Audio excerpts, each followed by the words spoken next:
Good evening, Rakesh sir. Good evening. Am I audible? Good evening. Am I audible? Yeah, yes. Yes, sir, audible. Good evening, Nandita ma'am. Good evening, good evening. Good morning from here. Good morning.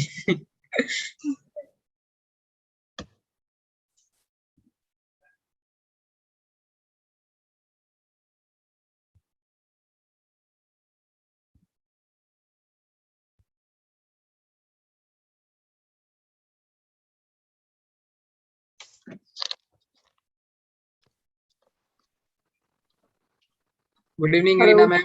Good evening, good evening. Good evening, Dr. Pavan. Good evening, Nandita. Good evening, Dr. Rakesh. Good evening, dear guests and everybody else. Good evening to this evening. Very meaningful evening for us today.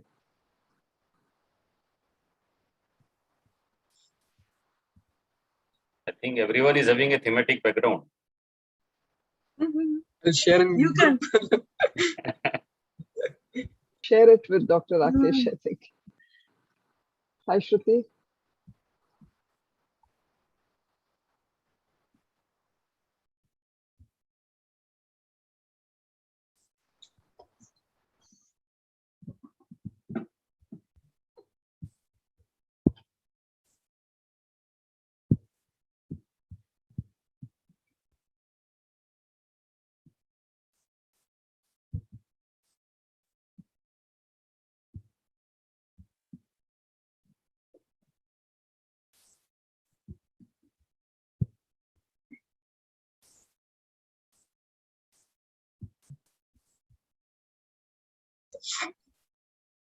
Good evening, Dr. Nimesh. Good evening, Dr. Shanmugasundram. Good evening, ma'am. Good evening. Nandita ma'am, good Hi, evening. Shruti. Good Good evening. evening. Sorry, I was just unmuted. Rakesh sir, good evening. Pawan sir, good evening. Nimesh sir, good evening. Shanmugan Sundaram sir, good evening. Good evening, ma'am. I'm so sorry, I've been trying to call you. I just gave you a late call.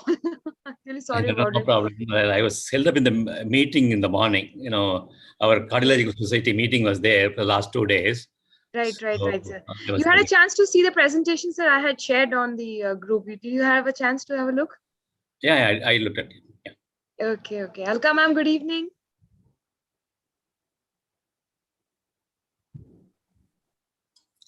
I'm just going to check with the.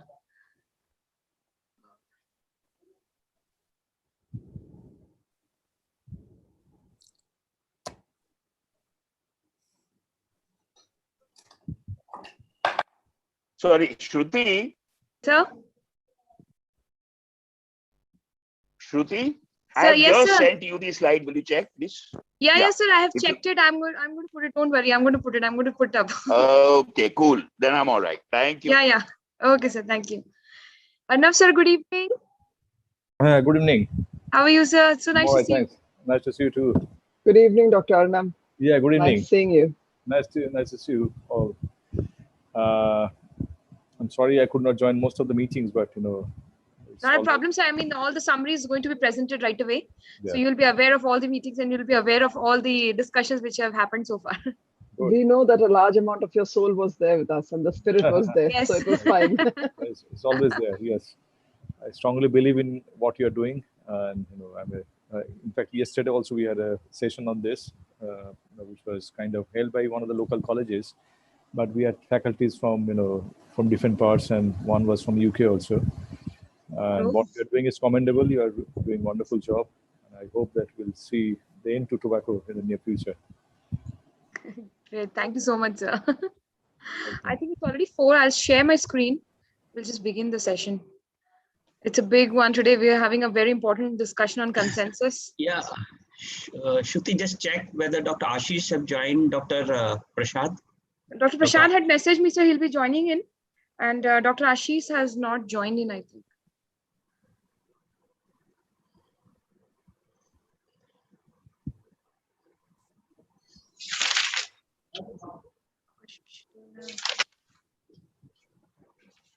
Pawan, Sir,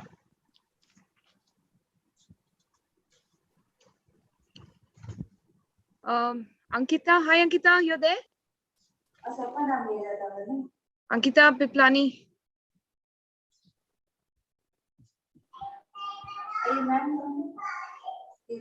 Ankita?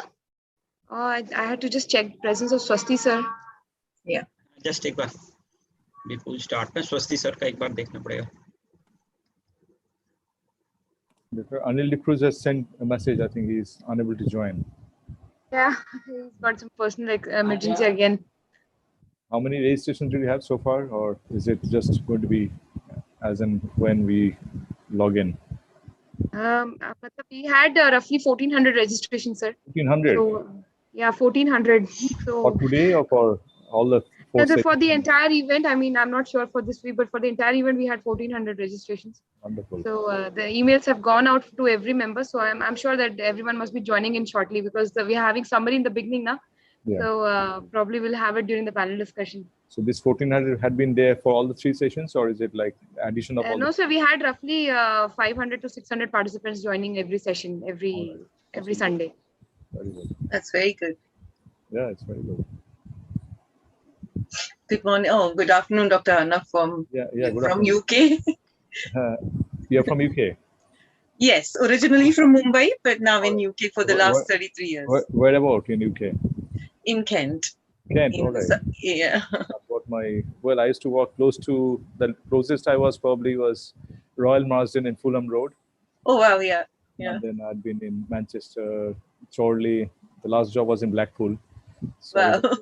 So I was on rotation for 6 years. So I've seen most of you. I had a friend, a relative actually in Canterbury. Oh, very close to us. Very close to where I live. Yeah. Yeah, beautiful part of the country. Great. How's the weather there? Like today, it's been very hot actually for UK standards. It's been around 29, 30 degrees at times. So it's been where we don't have any air conditioning or not. But today it's a little bit cooler. It's cloudy. But I think we prefer like that instead of being very... It's quite interesting actually. When I was there... sir has joined.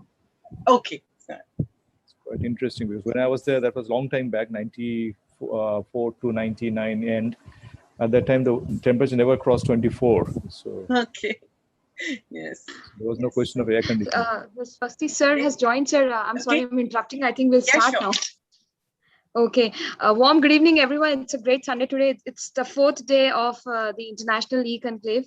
Very interesting day because on the last 4 days, we have been, since the last 3 days, we have been speaking about a lot of things about pharmacotherapy related to tobacco cessation. So we have had talks on Varenicline, we had talked about Bupropion, then we had a great discussion about NRT where we had talked about, the panelists talked about patches and lozenges and gums, how they can be used effectively. Then we moved on to the multimodal approach. And today we have the consensus whereby all the moderators from the last 3 sessions are going to present a short summary. And then we're going to have a great panel discussion with the topmost surgeons from different specialties across the country to really bring down on the consensus to what guidelines should be followed for having most effective pharmacotherapy for tobacco cessation. And I must thank the organizing team for having tirelessly working for the entire month, for the past 2 months to make this event really successful. Our convener, co-convener, academic director, Dr. Ramesh sir, Pawan sir, Nandita ma'am, everyone, thank you so much. I mean, it has been a great effort from everyone to make this event really successful. I thank all the supporting organizations who have really ensured that it reaches out to large number of medical fraternity across the country so that they can really gain insights and knowledge about the topic and subject matter. Thanks to our pharma partners, Tobacco Nil, No Smoke, and Transdermal, to have also made the event successful by extending the help and support. So now, before we begin the sessions officially, I would request everyone to please mute themselves. Only those who would, only the speakers would unmute and speak on their turns. Ensure that if there are any comments or questions, please use the chat box to put down your comments and questions and suggestions. Ensure that the video is on in the proper mode because this has been recorded and telecasted live on multiple platforms. Any breach can lead to actions as per cyber laws of the country.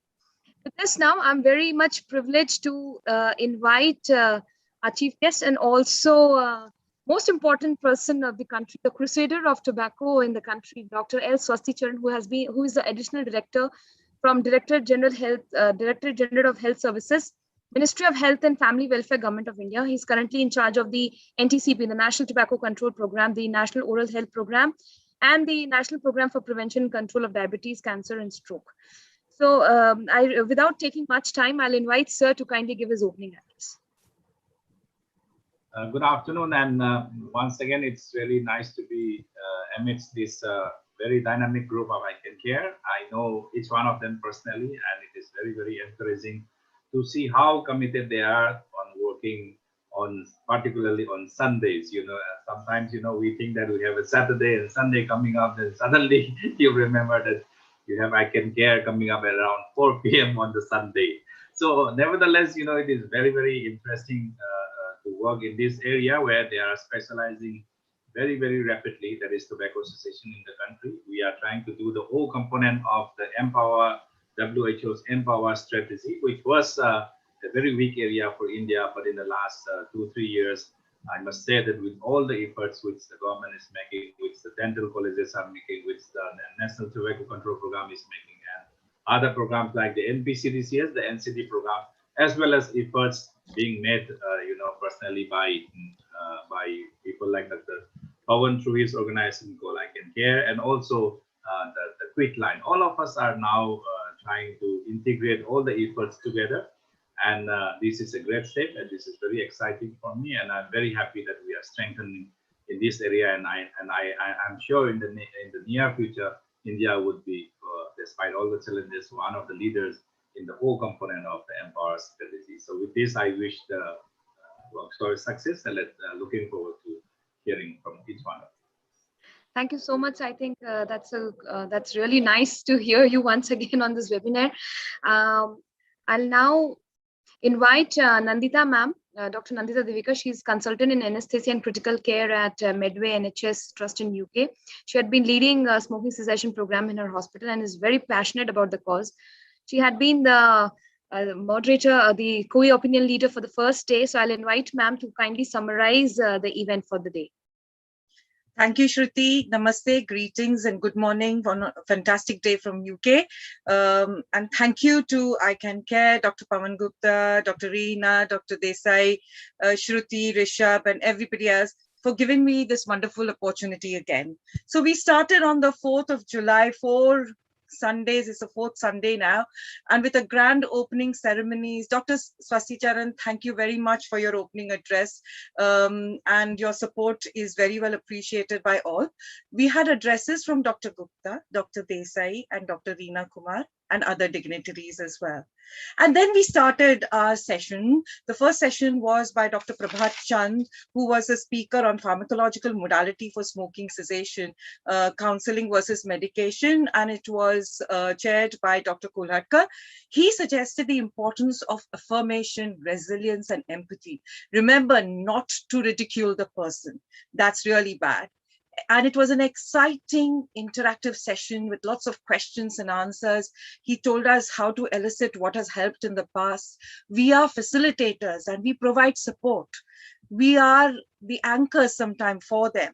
We can provide booklets for quitting, advise patients about why is it important to say no when you're amongst friends or relatives to smoking. Fix a quit date, try and stick to it. What happens if we cannot stick to the quit date? And what are the high-risk situations for relapse, like being in isolation, alcohol, or going on a long drive, etc., etc. And Dr. Kolhatkar then said that these suggestions can be extrapolated to children, and we are the facilitators of change. Next slide, please. And then Dr. Deepak Kumar, he spoke about mostly Bupropion, integrating pharmacotherapy for smoking cessation. And we know that tobacco causes premature deaths. One can make a lot of difference with minimal intervention. Takes only 30 seconds to make a difference in the life. Pharmacotherapy can cause a 36% reduction in mortality, and health benefits start as early as possible. Again, we all know, and it's important, that combination of counseling and medication is more cost effective, and telephone quit lines are also very effective. Dr. Pankaj Kumar concluded that quitters are winners.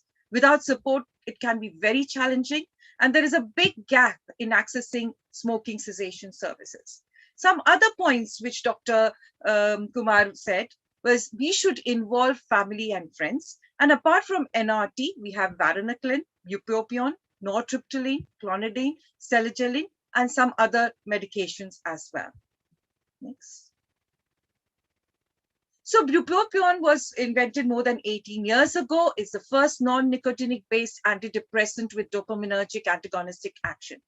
It is an antagonist at the acetylcholine receptor, as we know. It targets craving, and a Cochrane review shows edge over placebo. If there is no response by 7 weeks, remember, it may not be as effective. It can cause headache, dizziness, insomnia, but less weight gain. And it is contraindicated in epilepsy and alcohol disorders. It was one of the drugs studied in Eagle's trial. And then we went to Dr. Malay Dave's session on Varenicline. It is a bespoke drug for smoking cessation from 1997. Mainly works at the alpha-4 beta-2 receptors. Sorry, there's a mistake there. And nicotinic acetylcholine receptors. It inhibits nicotine-induced dopamine release, reduces craving and pleasurable effects of cigarettes. It has got high bioavailability, slower elimination, and there is no liver involvement. It has also been studied in many RCTs. Eagle study removed the black label by FDA, and 50% of the patients maintain abstinence at 12 weeks. He then said that the degree of dependence predicts abstinence. At present, it is withdrawn due to some concern that it contains nitrosamines, which could be carcinogenic.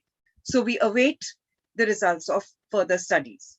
And it can be used in smokeless tobacco as well. Next slide, please. So we then went on to a very interesting case discussion, which was actually presented by myself, and I had an excellent panel of Dr. Gupta, who's a cardiologist, Dr. Sandhu, who's an oral max fac surgeon, Dr. Munde is a pulmonologist, Dr. Jain, who's a thoracic oncologist, and Dr. Kulkarni, who's a psychiatrist. And we discussed a case of a male with an out-of-hospital VF cardiac arrest, who luckily survived. He had non-ST elevation MI, and he was a very, very heavy smoker since the age of 15. So we discussed that very brief advice should be done as soon as possible, and it has got a very promising effect. Ask, advise, assist, or act, and nudge the patient to stop. The cardiologist advised us we should talk about cardiac illness and talk as soon as possible about the VPA, but also look for other symptoms of respiratory, GI disease, etc. And the impression from the cardiologist further was that the person with authority, like a doctor, mentions the importance of quitting, and 30 to 40% of the patients then quit. And chances of cardiac problems going to normal within 4 years are very high, and that should be mentioned to the patient. Next slide. Don't delay treatment. Very important, because if a patient can quit, the second event can be prevented. It is a teachable moment, Dr. Sandhu said. We can give combination therapy as well. We have to look out for side effects like GI symptoms, abnormal dreams, insomnia, tachycardia, but reassure the patient that it will take effect. It takes time. And most important point they suggested was a multidisciplinary team is needed, which is absent at present in many hospitals. It needs an effort from the treating physician.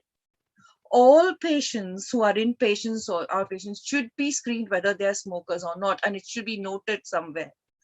And in event of adverse events, don't blame the drug only, because treatment may need to be continued. You need to find out the cause. The primary event may be the cause, say maybe blocking of stent or another MI. And discharge follow-up is very important. Do we have a system for that? Should we build up a system for it? And last, we discussed about the effects of COVID on smoking cessation. We know that WHO has described tobacco as the only legal drug that kills many of its users when used exactly as intended by manufacturers. And smoking is associated with increased severity of disease and death in hospitalized COVID-19 patients. Yes, COVID has prompted many patients to quit, but at the same time, because of isolation, because of worries, because of job losses, many people have taken up smoking. So do we as a group join hands together and think that it is our responsibility to help our patients to quit, or at least assist them towards quitting? Thank you very much. Thank you so much, ma'am. So we had the first summary from our key opinion leader from day one. That was a summary about Varenicline and Bupropion altogether. So now I'll invite our second key opinion leader from day two, Dr. Prashad Sethi, who is director at Mumbai Psychiatric Clinics and also at 3Q Medicare, to kindly summarize the details for day.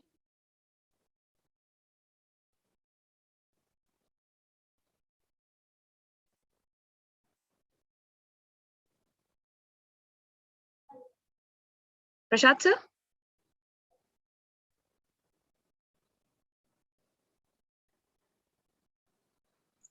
So please unmute yourself. Yeah, Rishabh, can you please help?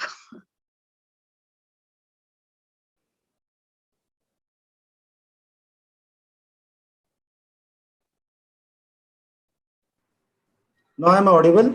Yeah, sir. Now you're audible. Please go ahead. It's not allowing me to unmute. Sorry. Please go ahead, sir.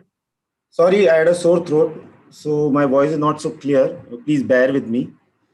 On the second day, we had a very good discussion. And as usual, with the help of ICanCaRe and team, Dr. Nimish Desai sir from IHBAS, and their guidance, we could conduct the day two also. And we had very good esteemed speakers that day. Dr. Manushree Gupta opened the proceedings with Christian Arrow from UK, and also Dr. Jay Shastri was there as one of the presenters. Just giving a synopsis of what happened during the PPT, not going through the whole PPT. How smoking harms the body, what are the benefits of smoking cessation, and symptoms of nicotine withdrawal were discussed. And how nicotine withdrawal leads you back into smoking addiction was also discussed. Pathophysiology of smoking and the 3 phases of nicotine dependence, which are very important, was addressed by Dr. Manushree Gupta. Pharmacokinetics of nicotine replacement therapy, NRTs, and how oral NRTs provide smokers with a coping strategy when cigarette craving occurs, and partially eliminate withdrawal symptoms were discussed. We went through the whole range of NRTs which were there, but predominantly nicotine gums, nicotine lozenges, and nicotine patches are the ones which are easily available for us. And there was also a view about how nicotine lozenges would be better compared to NRTs in certain cases, where they are not able to chew gums in front of everyone, where lozenges also not possible, where patches would do the trick. However, when you see literature review, the second last point, literature review suggested, but was not sufficient to infer, that more frequent use of e-cigarettes, electronic cigarettes, is associated with increased smoking cessation compared with less frequent use of e-cigarettes. So e-cigarettes is not, looks to be good, but it's not so easy to let go of smoking through e-cigarettes only. And the important point which came up was the use of combination NRTs. So the importance of combination NRTs and combining long-term patch greater than 14 weeks with a self-administered form of NRT is more efficacious than a single form. And this was reiterated during the talk. And importantly, when we judge any statement, it has to have a level of evidence, and level of evidence is A. So combination NRTs do the trick as per evidence. Next slide. Also, person with psychological issues, they address issues are addressed. It is a challenge in mental illness. Ideally, we don't use the word illness. Psychiatrists don't use the word mental illness. We say patient with psychiatric disorder. Smoking cessation for people with severe mental illness, a trial was considered. Schematar, it was a pragmatic randomized control trial. Lancet 2019 published it. Long-term cessation of smoking is difficult to achieve and remains a challenge in treatment for nicotine dependence in this population. So whenever there are people with psychological issues, psychological disorders, it is a challenge, but not a difficult issue. And a multimodal treatment rather than only drug therapy. Supportive psychotherapy involving the family members, involving caregivers is also very important.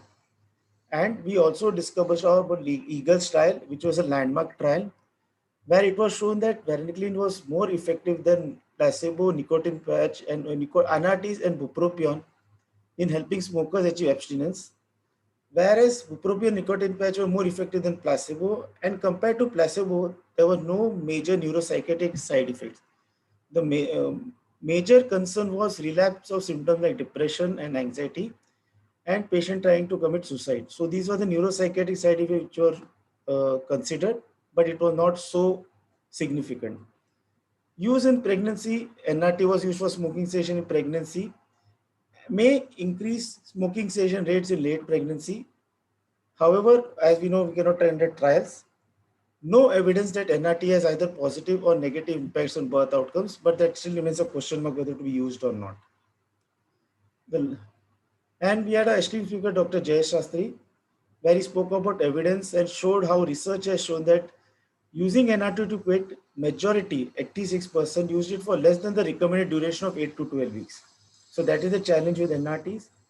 Evidence have demonstrated a strong association between the level of adherence to NRT and the success of a smoking cessation attempt. Evidence in pregnant women and adolescents is not strong. It cannot be considered in the place of when there is a recent major cardiac event and arrhythmias. And there is lack of clear information leading to non-compliance. But the second point is important. Strong association between the level of adherence to NRT and success of a smoking cessation attempt. That is the main takeaway point here. The next slide. So what he mentioned was nicotine NRT is effective, safer, less addictive, less prone to medication interactions than cigarettes. Combination of nicotine patch with gums and lozenges is more effective than a single form of NRT. Pharmacotherapy for smoking cessation, including but not limited to NRT, should be offered to all smokers except those with contraindications. NRT therapy should be approached with caution in pregnant and breastfeeding patients that we are aware, and in 2 weeks of myocardial infarction. And there was a panel discussion from a case which I presented. So I don't want to go through the whole case. I'm just giving the synopsis. The panel discussion, it was about a patient having to leave smoking. The panel discussion was both in favor of a pharmacotherapy and counseling. Combination of NRTs was preferred to monotherapy. Concern was unsupervised use of NRT because it is over the counter, so very difficult to regulate it. And an interesting concept of trans-theoretical model of change was discussed, keeping in mind changes of the stages of a smoker, like pre-contemplation to contemplation to preparation. And also, the use of NRTs can influence pulse rate on cardiac patients, but can be given with monitoring of vitals. And Dr. Pandey was the one who addressed this. And also Dr. Nair was there. He was the pulmonologist. He said it's quite safe that way. We have to monitor the lung status and do various tests to measure the oxygen intake and the saturation. Also, we had our, I forget the name, we had a dentist there, and the psychiatrists were Dr. Sabita and Dr. Neeraj. And we had very good input from Dr. Rakesh Gupta also, our oncologist.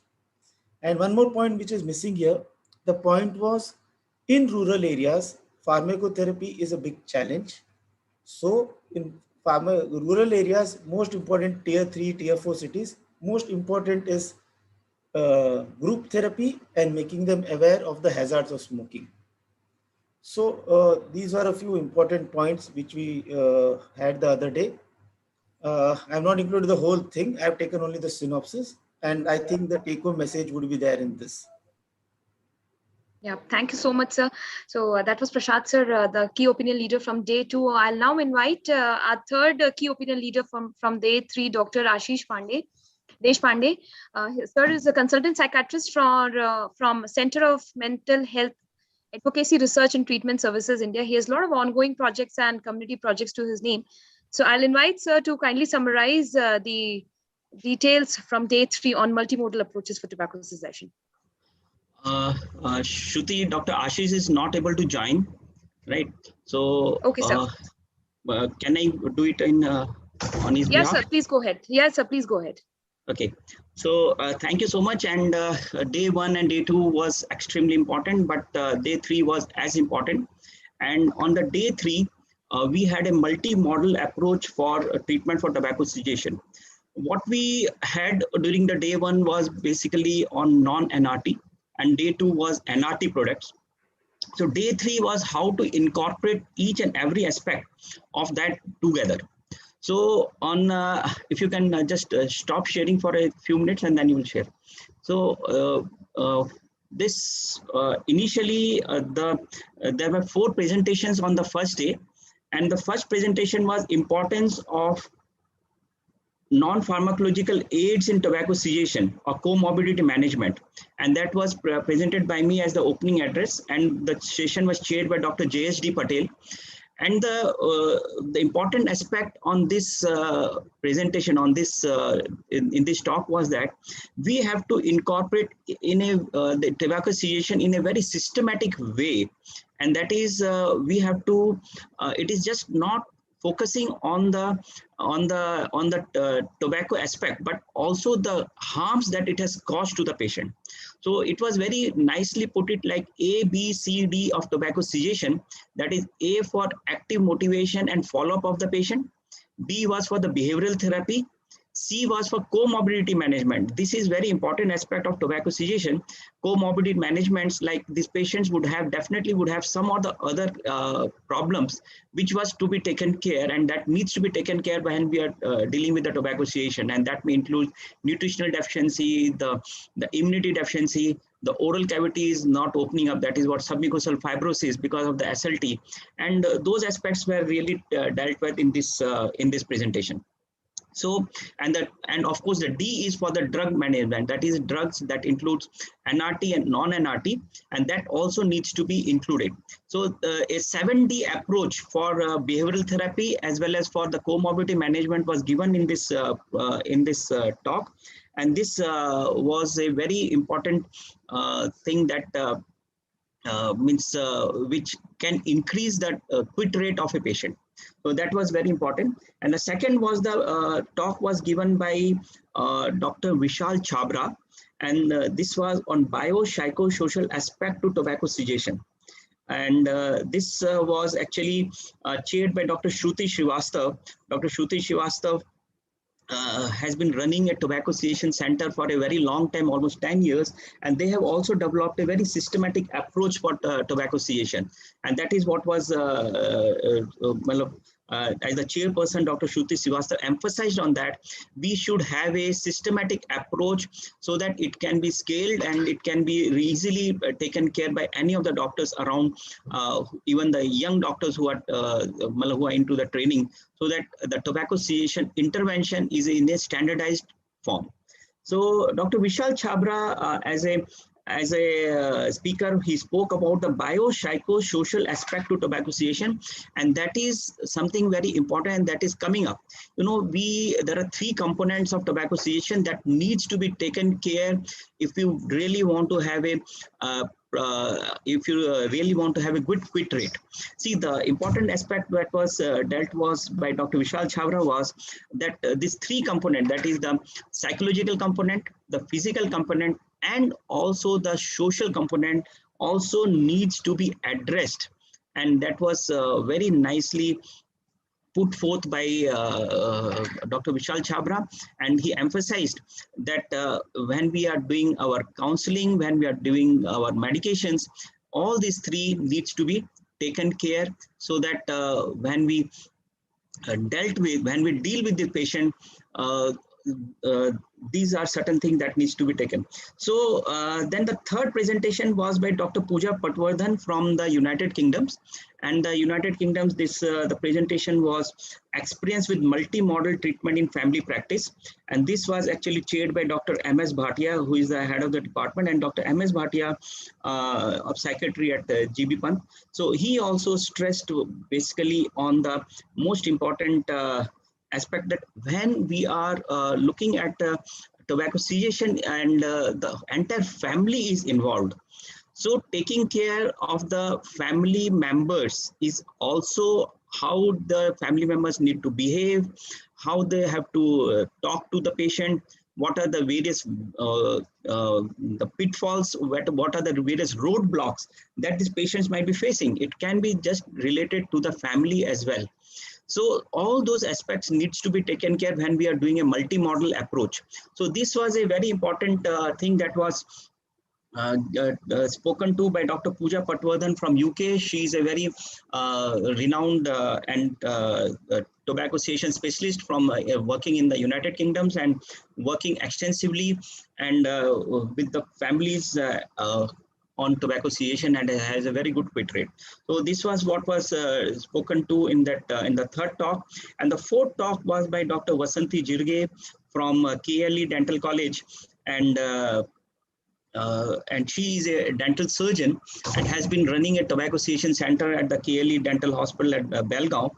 And this session was chaired by Dr. Rajeshwar Nath Saran, who is a professor at NEHU, that is Northeastern University, Health University. And Dr. Vasant Jirge was very emphatic on the fact that tobacco, when it comes to tobacco cessation, the most important aspect that a tobacco cessation specialist, or for that matter, any doctor who sees a patient with, who has a history of tobacco, should peep into the mouth of the patient, because this is the commonest area where the patient gets a disease. And this is what we can have a pre-malignant lesions, or we can have a frank cancer in the oral cavity. And India has got the highest tobacco related oral cavity disease, and we have got the highest number of oral cavity cancers. So this was something that was very nicely dealt with Dr. Vasanti Jirge, that we have to really peep into the oral cavity and do a systematic examination of the oral cavity along with tobacco cessation. She had a specifically, she talked about this, that people from across all specialty, whether it is cardiology, whether it is pulmonology, whether it is dental, oncology, or anywhere, if they do see a patient who has got a tobacco habit, they should definitely either do a self-examination or do an examination of the patient of the oral cavity themselves, or at least refer the patient to a dental surgeon or a specialist who understands or who can do an oral cavity examination. And this needs to be documented, and this has to be followed up. Along with tobacco cessation, the oral cavity lesions needs to be followed up and or treated properly, so that we can definitely get a good results.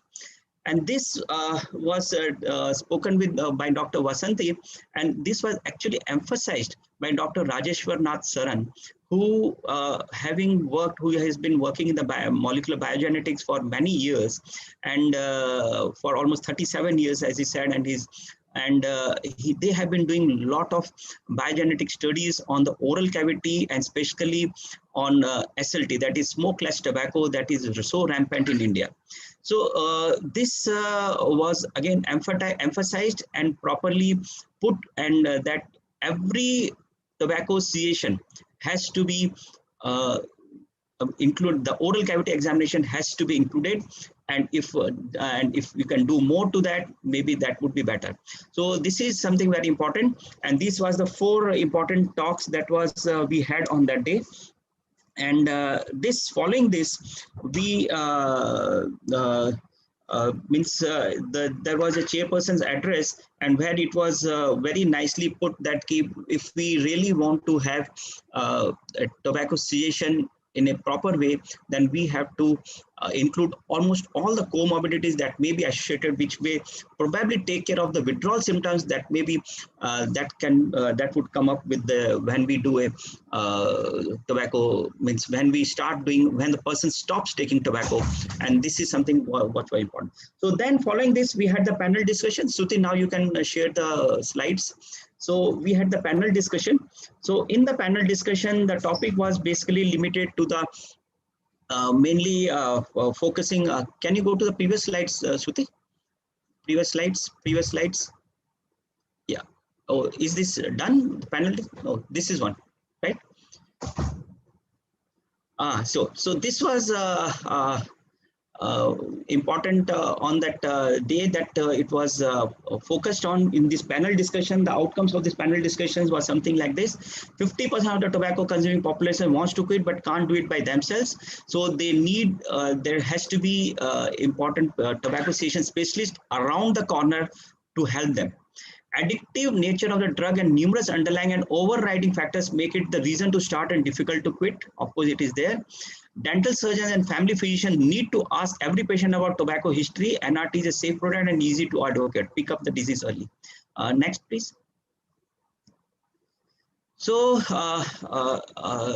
NRT lozenges work well. Okay, this and spray can cause irritation. NRT is a very effective tool. Treat immediate disease like cancer, simultaneously start tobacco cessation, referral by every attending specialist. I emphasize on that. Very brief advice by physician is very important, and health belief models. Children's health as an important factor. Lack of confidence is cause of failure by the patient. So this was actually in a discussion. This topic came up. Lack of confidence by the patient and also lack of confidence by the doctor because of the when the doctor is not skilled enough to treat these patients. Strong support by various methods like quitline, family and social startups and reaching rural area is a challenge, and of course it can be done with proper guidance and proper incorporation of other people. Next, please. Next, please. So then another very important factor when in the panel discussion, it was about the technology to amplify tobacco cessation. So Rishabh, who is basically an IIT graduate and from Kharagpur, and he has developed this tobacco cessation app, which incorporates all the various points.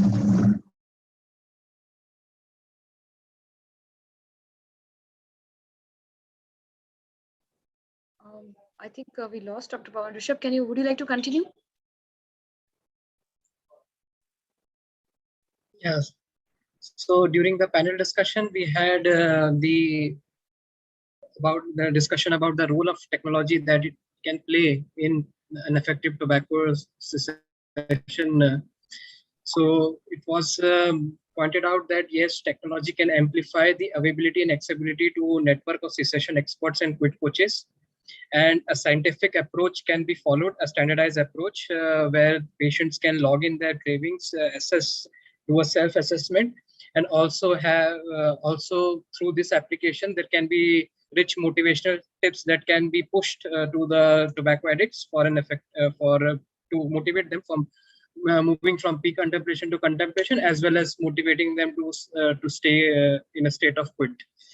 And of course, establish finally a data-driven and an evidence-based approach so that we can improvise in the future and make the quitting approach or the quitting methods in a more effective with better quit rates. So this was being discussed during the panel discussion.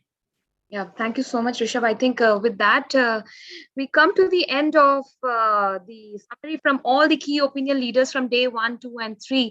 I'm sure that all our panelists who are here with us today would have a fair overview of what was being discussed on non-NRT, NRT, as well as on the multimodal approaches for tobacco cessation. So now with this, let us move ahead, and I take this privilege now to invite Professor Dr. Rakesh Rawal from Gujarat University. Sir is professor from Life Sciences Department of Gujarat University and is also a coordinator for the academic programs at ICanCaRe. He's from the Department of Biochemistry and Forensic Science, Gujarat University.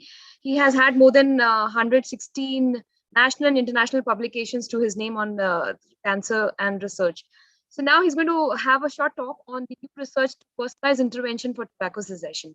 I invite sir for his talk. So can I share from here? Or? Yes, sir, you can please share ahead. Okay. So now is it visible? No, sir, not visible as yet.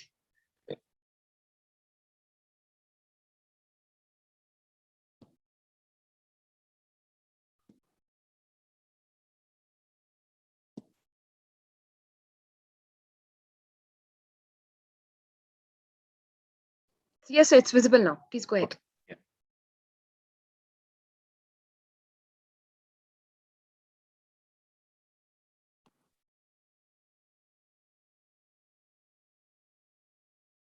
Good evening, one and all.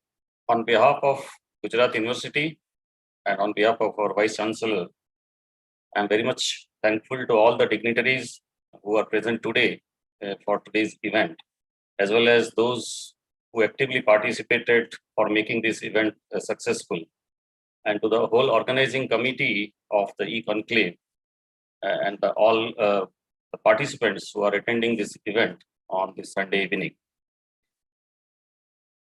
I am told to stick to the genetic aspect of tobacco metabolism, addiction, and de-addiction. I think in these 3 days, you have a lot of brainstorming and exposure to majority of the portions that was summarized just now, that you have been exposed to the ill effect of tobacco and what are the different therapeutic options available, like NRT and pharmacotherapy.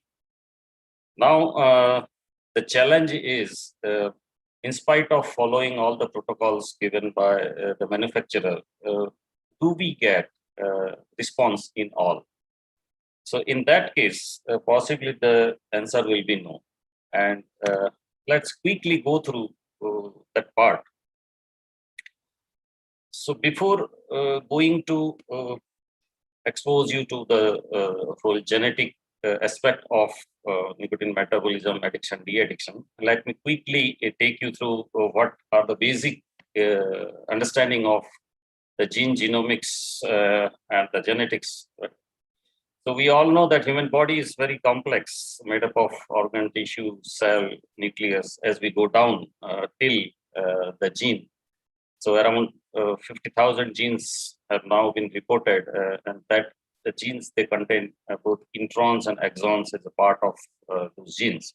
And ultimately, the whole genome of a human being that contains around 3.2 billion letters of ATGC. They are in the form of a long bead or string. Right? And we have from those complex nucleotide, we get the expression of the various proteins. And ultimately, these protein, lipids, carbohydrate, and nucleic acid, they form the whole macromolecular inventory of human being. And all these genetic makeup, or when we wish to characterize the genetic composition of a cell, usually we take the help of cytogenetics, which is a classical way of representing chromosomes in an ordered form, where we can numerically and structurally look at those chromosomes and look at the anomalies. And later on, we move to FISH, that is fluorescence in situ hybridization, where we see, or where we can characterize the small translocations or amplification of the whole chromosomes. That is the numerical anomalies and nucleoides. And later on, with the help of molecular genetics, possibly now we can characterize even smaller portion of those genetic changes by using microarray and next generation sequencing. So these are right now in the center stage. But as from a layman's perspective, if we look at, say, normal architecture of a gene, it is the code of ATGC, which are arranged in a linear form.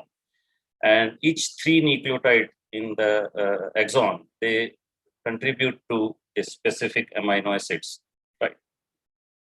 And during the course of replication, or during the course of its exposure to various carcinogens, whether it is chemical, or physical, or biological agents, there are chances that we may get some either addition of small bases, or there is a mutation where one base is replaced by some other nucleotide, and we code for a different amino acids.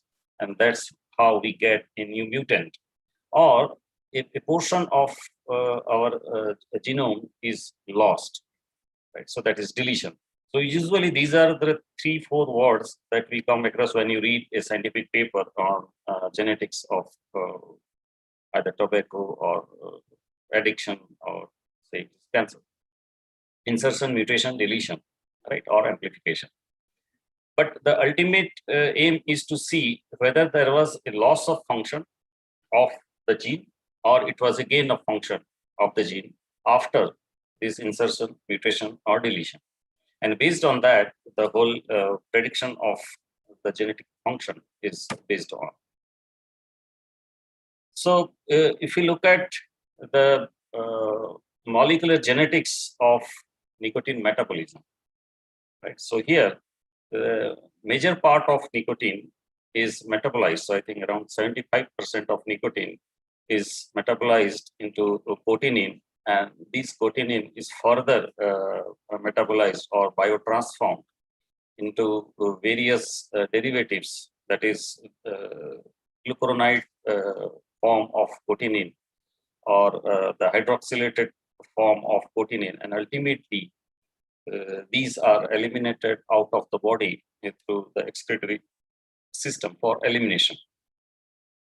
Part of that will go to the central nervous system, and it may affect the various receptors over there. It can be the opioid receptors, or it can be the glutamate receptors, or N-acetylcholine receptors, or this can be the dopaminergic receptors. And ultimately, all these are coded by the genes, which ultimately forms those proteins, because all these receptors are proteins.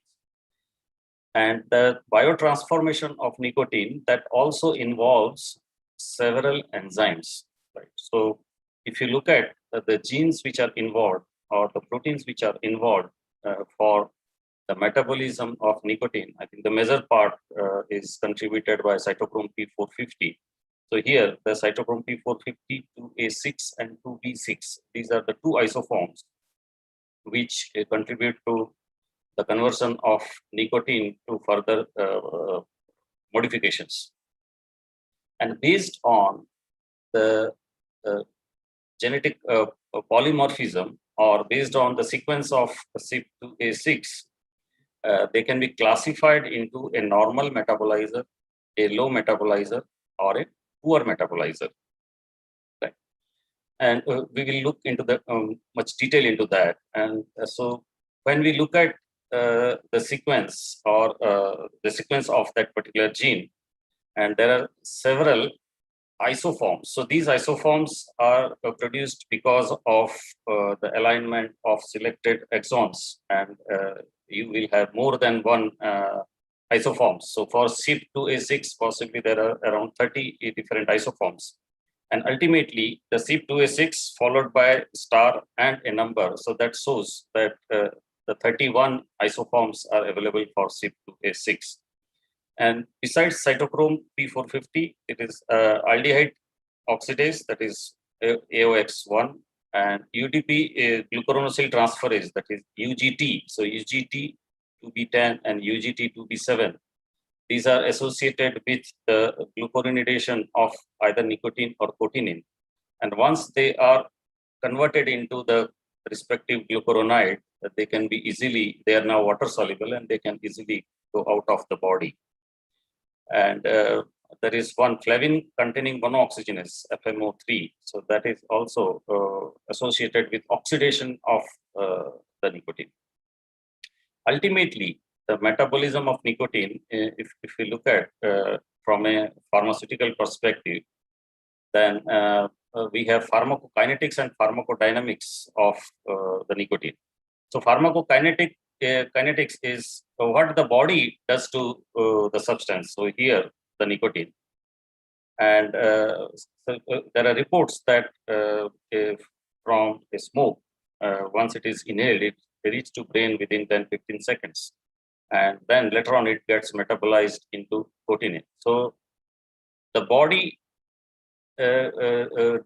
degrades the nicotine, and the rate at which it is being degraded into its biotransformed or degradation product, it is variable based on the person's genetic makeup. So it is reported that around 60% of the variability in nicotine metabolism is attributed to the several genetic factors.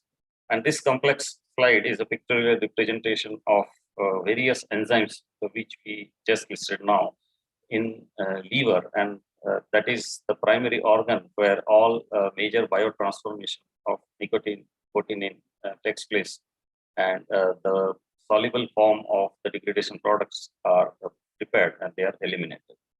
The pharmacodynamics is what the substance does to the body. So once the nicotine or the cotinine or the degradation product, whenever they are getting circulated in the body, what they do to the body. So nicotine will go and bind to its receptor, NACHR receptor, so nicotinic acetylcholine receptor. And ultimately, it will lead to release of adrenaline or release of dopamine, glutamate, epinephrine. That part you have already discussed in depth. Now, if you look at the cytochrome P452A6, that is the most common form of the cytochrome P450 family that is involved in nicotine metabolism. And but if you wish to classify the patient, because if you observe the population, there are few people who hardly require 1 or 2 cigarettes a day, and there are people who are like engine, right? So they are smoking, chain smokers. So why it is so?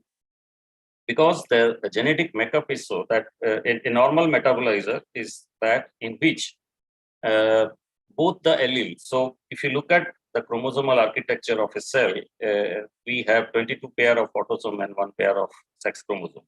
And therefore, each gene is having a pair of allele, one inherited from father and one from mother. So when both the allele are normal, that means 2A6*1A, so it is a full functional allele. And when both the allele are intact and normal, so they will have a normal metabolizing potential. So we call it as the normal metabolizer. However, a low metabolizer is that in which at least one of the allele out of the 2 is they have lost their function. So here *9A, *12, all these are falling under the low metabolizer category. And the poor metabolizer is that in which both the allele, they have lost the function, and or they are deleted, or there is some mutation, and that leads to inactivation or loss of activity. So *2 and *4A, they fall into that category, and they are poor metabolizers. So here is a list of all the CYP2A6 isoforms with their functional activity in vivo, and based on that, they can be classified. Similarly, the second isoform, that is CYP2B6, is responsible for bupropion metabolism. So whenever you give bupropion to an individual, and this prodrug will be converted into the active drug after the biotransformation. But if there is an induction of the CYP2B6, then that will lead to increased metabolism, and you will be having available active drug in the system. But if there is some mutation or there is loss of activity, then this prodrug will not be able to getting activated, and possibly that will remain in circulation, and that may cause failure in the treatment, or it may cause toxicity. So CYP2A6 allele *2, *4, *9, and 12 are associated with lower 3-hydroxycotinine to cotinine ratio. That means they are classified as slower metabolizer. So how we can see that? So once you analyze the 3-hydroxycotinine versus cotinine, total cotinine ratio, and that can be measured through HPLC from serum, and that will tell you that if there is low ratio, they are slower metabolized. And based on that, possibly you can design your pharmacotherapy, because if the person is a rapid metabolizer, and if we are giving the standard dose, possibly the drug is metabolized fast and it is unable to act on the target with the right purpose. So genes which are responsible for tobacco metabolism, so they are classified into central candidate genes, and that includes the nicotinic acetylcholine receptor. And if you look at the molecular form, they are made up of 5 subunits, and these are either homomeric or heteromeric form. That means there are a combination of alpha and beta subunits, and based on that, so as we discussed, that is alpha 4 beta 2, that is one of the major subunit of the receptor, and hundreds of mutations are reported in these alpha and beta subunits.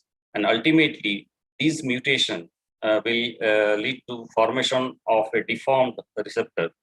And that will lead to either an ineffective binding between the drug and the receptor.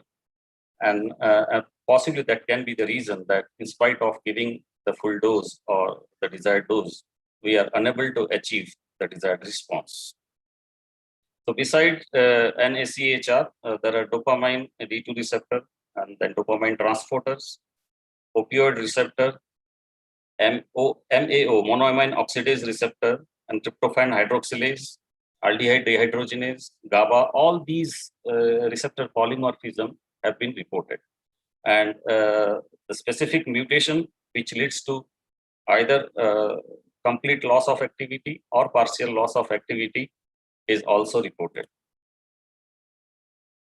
So based on the genetics of tobacco metabolism, we can classify into rapid metabolizer or poor metabolizer. So if we can classify them prior to initiation of our pharmacotherapy, it will definitely give us an advantage.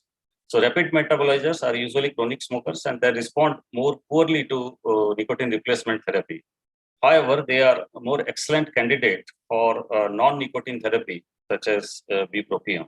Whereas a poor metabolizer who is having either null or reduced activity of CYP2A6 and they smoke fewer cigarettes per day are less dependent on nicotine. And hence, they have an easier time for quitting smoking with simple NRT or even with simple counseling. So once we know the target group, it will be easier for us to decide. Bupropion is a weak inhibitor of dopamine and norepinephrine reuptake. I think that you have already discussed about all the pharmacotherapy, so I'm not going into the detail of that. Similarly, Varenicline is a partial agonist. And however, their action is dependent on the cytochrome P452A6 and 2B6. So if we know what mutations they have or what isoforms they have, possibly we can design their recipe more appropriately. So I think that was the part of my presentation. And since we worked a lot on tobacco-related cancer, I was part of the Gujarat Cancer and Research Institute research team, where Dr. Pawan was working as an oncosurgeon. So we did a lot of work on tobacco-related cancers. So during that period, what we saw is that not all smokers develop cancer, right? That means, so that attempt to hypothesize that the genetic factor may render some smokers more susceptible to cancer. So we did a lot of genetic studies in various tobacco-related cancers. And what we found that there is a genetic variation in xenobiotic metabolism, DNA damage repair, cell cycle control, apoptosis, telomere length, MMPs, and these are very specific for specific type of cancer. Even there is a difference in the genetic landscaping of tongue cancer and buccal mucosa cancer. So the take-home message for today's talk is the current smoking cessation treatment are inadequate as the long-term abstinence rate are poor because there is a genetic variation in the target population to which we are treating. And the genetic information can lead to new treatments by identifying novel drug target based on certain natural pharmacogenetic advantages in the cessation.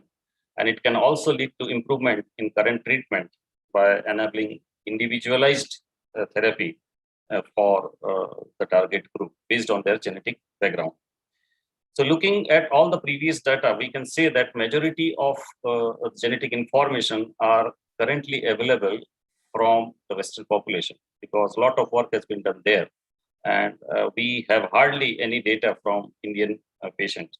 So it is the need to create our own allele variant archive through collaborative approach. And that's how we are in close collaboration with ICanCaRe. And those who are joining ICanCaRe for various courses or as a tobacco cessation specialist, they are part of our network team. And by the help of the whole network, possibly we can generate our own allelic archive, and that may be useful for deciding an effective cessation therapy or protocol for our patient. Thank you.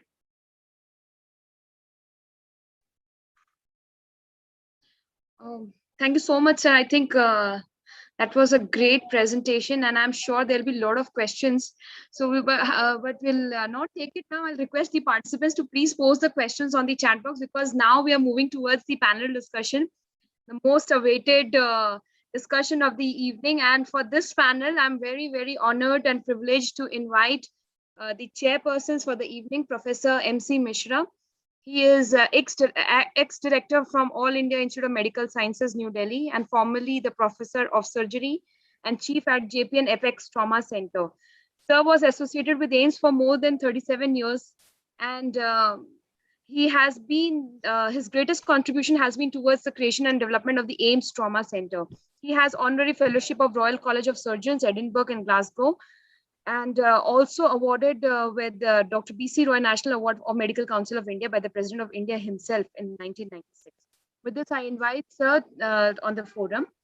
Our next chairperson for the evening is our very own Dr. Jagdish Kaur, who is a regional advisor of Tobacco Free Initiative from the WHO Regional Office for Southeast Asia. Dr. Jagdish is presently the regional advisor for Tobacco Free Initiative at World Health Organization Regional Office for Southeast Asia. She's medical doctor and public health expert, trained in global tobacco control from Johns Hopkins Bloomberg School of Public Health, USA.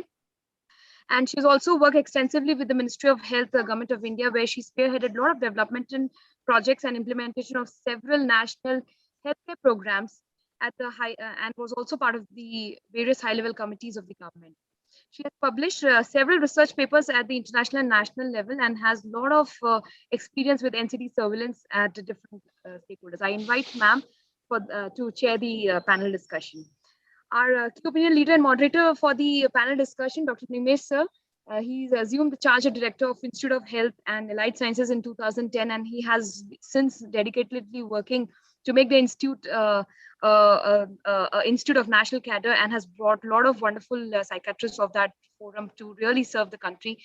He has been awarded with the prestigious Humphrey Fulbright Fellowship Award at the Johns Hopkins University in 2001, and received 4 national awards, including the Bharat Swasthya Samman. Has more than 70 publications to his credit, and is also a member of esteemed ICMR, NKC, and NDMA. I invite sir to moderate the session. And in short, we have a big panelist here who will be participating in the discussion. So I invite Dr. Rowe Christina, who is a stop smoking specialist from National Health Service UK, Dr. L. Swasticharan, additional director from Directorate General of Health Services from Government of India, Dr. Pratima Murthy, Professor of Psychiatry from NIMHANS, Dr. Harshad Thakur, Director from National Institute of Health and Family Welfare, Dr. Alka Kale, Principal, KLE Dental College, Dr. S. Shanmuga Sundaram, Vice President from Cardiological Society of India, Dr. D. Behra, President of the Indian Chest Society, Dr. Rajesh Swarnakar, Secretary of the Indian Chest Society, Dr. Arnav Gupta, President from Indian Association of Surgical Oncology, Dr. Pawan Gupta, Director of Head and Neck Oncology, Max Healthcare, and also founder at ICanCaRe, Dr. Reena Kumar, Academic Director at ICanCaRe, and Rishabh, our Chief Executive Officer and Chief Technical Officer from ICanCaRe. Please join us on the panel discussion, and we can go ahead. Nimesh sir, over to you. Thank you. Thanks, Shruti, so much. Without saying too much, I just want to make sure that I can get the expertise from the 2 chairpersons and the panelists across the larger group. And so may I request Dr. Mishra and then Dr. Jagdish Kaur to have their initial remarks about the subject for the panel, evolving a consensus statement for tobacco cessation treatment methods. So would I say initial remarks by the 2 chairpersons and the remarks by each of the panelists might actually be best in 2 or max 3 minutes. Dr. Mishra, sir. Dr. निमेश जी बहुत बहुत धन्यवाद. वैसे मैं तो इसमें learner रहा हूँ throughout from the first day onwards, because I am not the expert in tobacco cessation. Pawan has roped me in, and I thank him for making me a little bit more giving more information, how much is this problem, how much people are working to overcome this problem. It's difficult. It's not an easy task. I know that.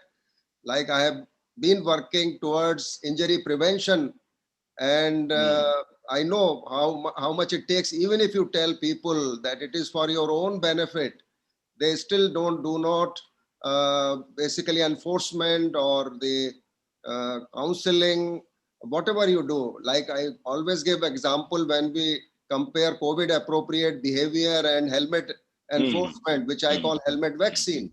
For the prevention of head trauma, we lose almost 100 young lives every day on our roads because non-helmet wearing people, young lives are lost every day, and a lot of other trauma is preventable, which we are not able to do. The same thing applies to tobacco use and tobacco quitting tobacco, and I have learned a lot from all the whatever summary has been presented. So I think you get going with the panelists.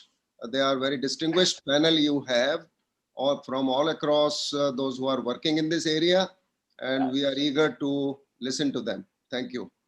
Thank you, Mishra ji. We'll come back to you for the concluding remarks too. May I now request another long-time friend of mine, Dr. Jagdish Kaur from WHO Sero Office, to have your initial remarks. Dr. Jagdish, please.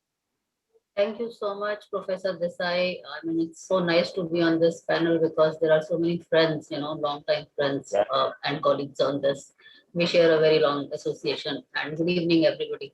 So basically, this is a very important topic. And first of all, thanks to the organizers. And I must congratulate them, for bringing this in this way. And then finally culminating with this panel discussion, this topic. And WHO this year, as the World No Tobacco Day theme had committed to quit, I think since the time WHO has been having this World No Tobacco Days, this is the first time we have been focusing on cessation, which is a very important part of overall tobacco control and a very important, demand reduction strategy, and very close to my heart. I've been telling them to have this as theme, so that we can take it further. So you have done a good job that this theme, because it's a year-long theme and it is culminating in December this year. So we can have activities to reinforce this, and so that, this I was just listening, and, it is as per the GATS report that 50% of the tobacco users, they want to quit. And knowing that nicotine is highly addictive, we need to give them support to quit. So these are my initial remarks, Professor Desai. Let's move on to the panel. Thanks so much. Thanks so much, Dr. Bish. Thank you. And let's have those brief but very critical remarks, gems of wisdom, experience, advice from a panel that I think I'm more than privileged to moderate. Dr. Swasicharan, we did hear initially, but Dr. Swasicharan, sir, especially about evolving consensus statement for tobacco treatment. If you have any ideas or advice, please. Dr. Dimesh, can you please say it again? I couldn't hear it properly. Okay, yeah, this panel, we are trying to get gems from all of you experienced colleagues about treatment methods for tobacco and how we can arrive some uniformity or consensus about that. Okay, I think I'll begin with this statement that we were struggling with the O component of the Empower, WHO's Empower strategy, and we have come a long way, and that is offering tobacco cessation to the tobacco users. We try to deter people from initiating the use, and if by any chance they have taken up the habit, we are encouraging them to quit. And to do that, we have tried all means of reaching out to them. One of them is the quit line. Second one is the end cessation, and the opening of the tobacco cessation centers in the districts as per the National Tobacco Control Program. However, the districts are very large in India, and in these districts, if we have only one, we won't be able to cater to the whole population of the tobacco users in that particular district. In these tobacco cessation centers, I must emphasize here that the tobacco cessation as we all know, is a very comprehensive matter. You have to combine counseling with some minimal nicotine replacement therapy. So that therapy component of the tobacco cessation in the form of nicotine gums has been made available in the nicotine gums, and some places they have also come up with nicotine patches in these TCCs, is also to be a part of the comprehensive counseling of tobacco cessation offered by the TCCs in the district hospital. Now, as I said, if the number of TCC is very less in the district, I need to increase that number. So to do that, we have combined with the National Oral Health Program and the Dental Council of India, and we have come out with this mandate that every dental college in the country should open a tobacco cessation center. So thereby, the number of cessation has increased in the country. However, there will still be non-uniform spread of the tobacco cessation centers. In some states, like say in a small state like Puducherry, UT like Puducherry and other southern states, many of the dental colleges could be there. So you can have many tobacco cessation centers if you map them in some areas of the country, whereas it is not there where it is needed. So I need to increase the people who can counsel again. And so we have done this integration with the NCDs, and we are trying to make the NCD counselor also doing counseling for tobacco cessation. And also tying up with the tobacco, the DOT centers for the tuberculosis. So whenever a person drops in at a DOT center, we do ask about the TB symptoms, but we forget that TB person may also have, a tobacco problem as well, because both of them are very closely linked. So we are trying to train the DOT center supervisors to also ask for the tobacco habit as well. And similarly, those people who are dropping at the tobacco cessation centers, we should also ask about the TB symptoms. So this integration we are trying to scale up in the country. And apart from this, the other thing which is coming up in the near future, which we are trying to reinforce again, is what is known as the screening at the doorstep by the ASHAs, which is known as there is a form called community-based assessment checklist. There, the ASHA comes at your doorstep, enumerates the members of the family, and those people who are 30 years and above, we try to ask for the risk factors as well as prevailing any NCD conditions. And out of those risk factors, we are asking them whether they are tobacco users as well. So once the person says, I use tobacco, and if his phone number is there, in future, we are thinking to link technology in such a way that somebody, if he has uttered that he used tobacco, that number needs to be linked with the quit line. And we need to increase the quality of the quit line, the quantity of calls which can be catered to at the quit line centers. These are all challenges, but we are happy that we are inching towards that, and it's a race against time, I know that, but with all the challenges, I'm hopeful that India would one day be one of the leaders in offering tobacco cessation as a whole, sir. This is my remarks at this point of time. Over to you, sir. Thank you. Thank you so much, Dr. Swasicharan. That's the very useful pieces of information, which I won't try and even recap as we understood. One about integration, as you said, and I'm sure our next panelists will talk about integration with the National Mental Health Program, because we have an eminent psychiatrist, a gifted professional, and much more. Dr. Pratima Murthy, Director, NAMANS, for your remarks, please. Thank you very much. It's been an absolute pleasure listening to all the various discussions, the summaries of the previous couple of days, as well as the interesting emerging topic of genetics. And it's nice to see friends who have been on this journey of tobacco cessation for a couple of decades now.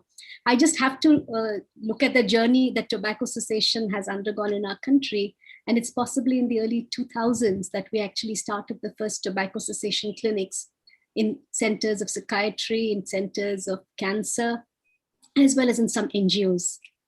And now, so in the last 20 years, I think initially there was a lot of hesitation to use any kind of pharmacotherapy. The government also felt, because of the massive load of tobacco users, that it would be better to start off with initial counseling facilities, and subsequently NRT has been introduced. It's been a long journey, and as Dr. Swasti mentioned, there has been integration into other programs, particularly the tuberculosis program, as well as the district mental health program and so on. But I think the progress has been rather slow.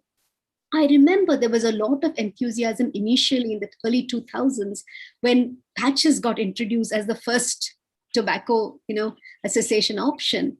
Unfortunately, the cost of the patches deterred a lot of people, and it kind of died down. The interest in actually using pharmacotherapy died down. Subsequently, there has been a gradual increase in the interest of introducing nicotine replacement treatments, as well as bupropion.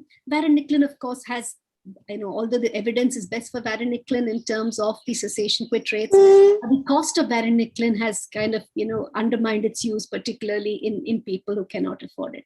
And that's really one of the dilemmas that we encounter, that while people have a huge health cost in terms of the kind of problems that they develop as a consequence of smoking and smokeless tobacco use, when it comes to actual spending, there is a concern about the cost of treatment. And therefore, I think, trying to tell people the benefits of tobacco cessation and therefore the cost benefit of pharmacotherapy remains very important. The second point that I wanted to make is through a case illustration. I had a senior dermatologist who had smoking addiction of several years. I offered him just about everything, the patch, the gums, bupropion, varenicline. He was very hesitant to take it. One day when he went to the United States, his grandchildren put up a notice on the bathroom saying, grandfather, please do not smoke. The moment he came back to India, he said, doctor, give me whatever it is that's going to help me to quit smoking. He took NRT and the smoking treatment, and he quit.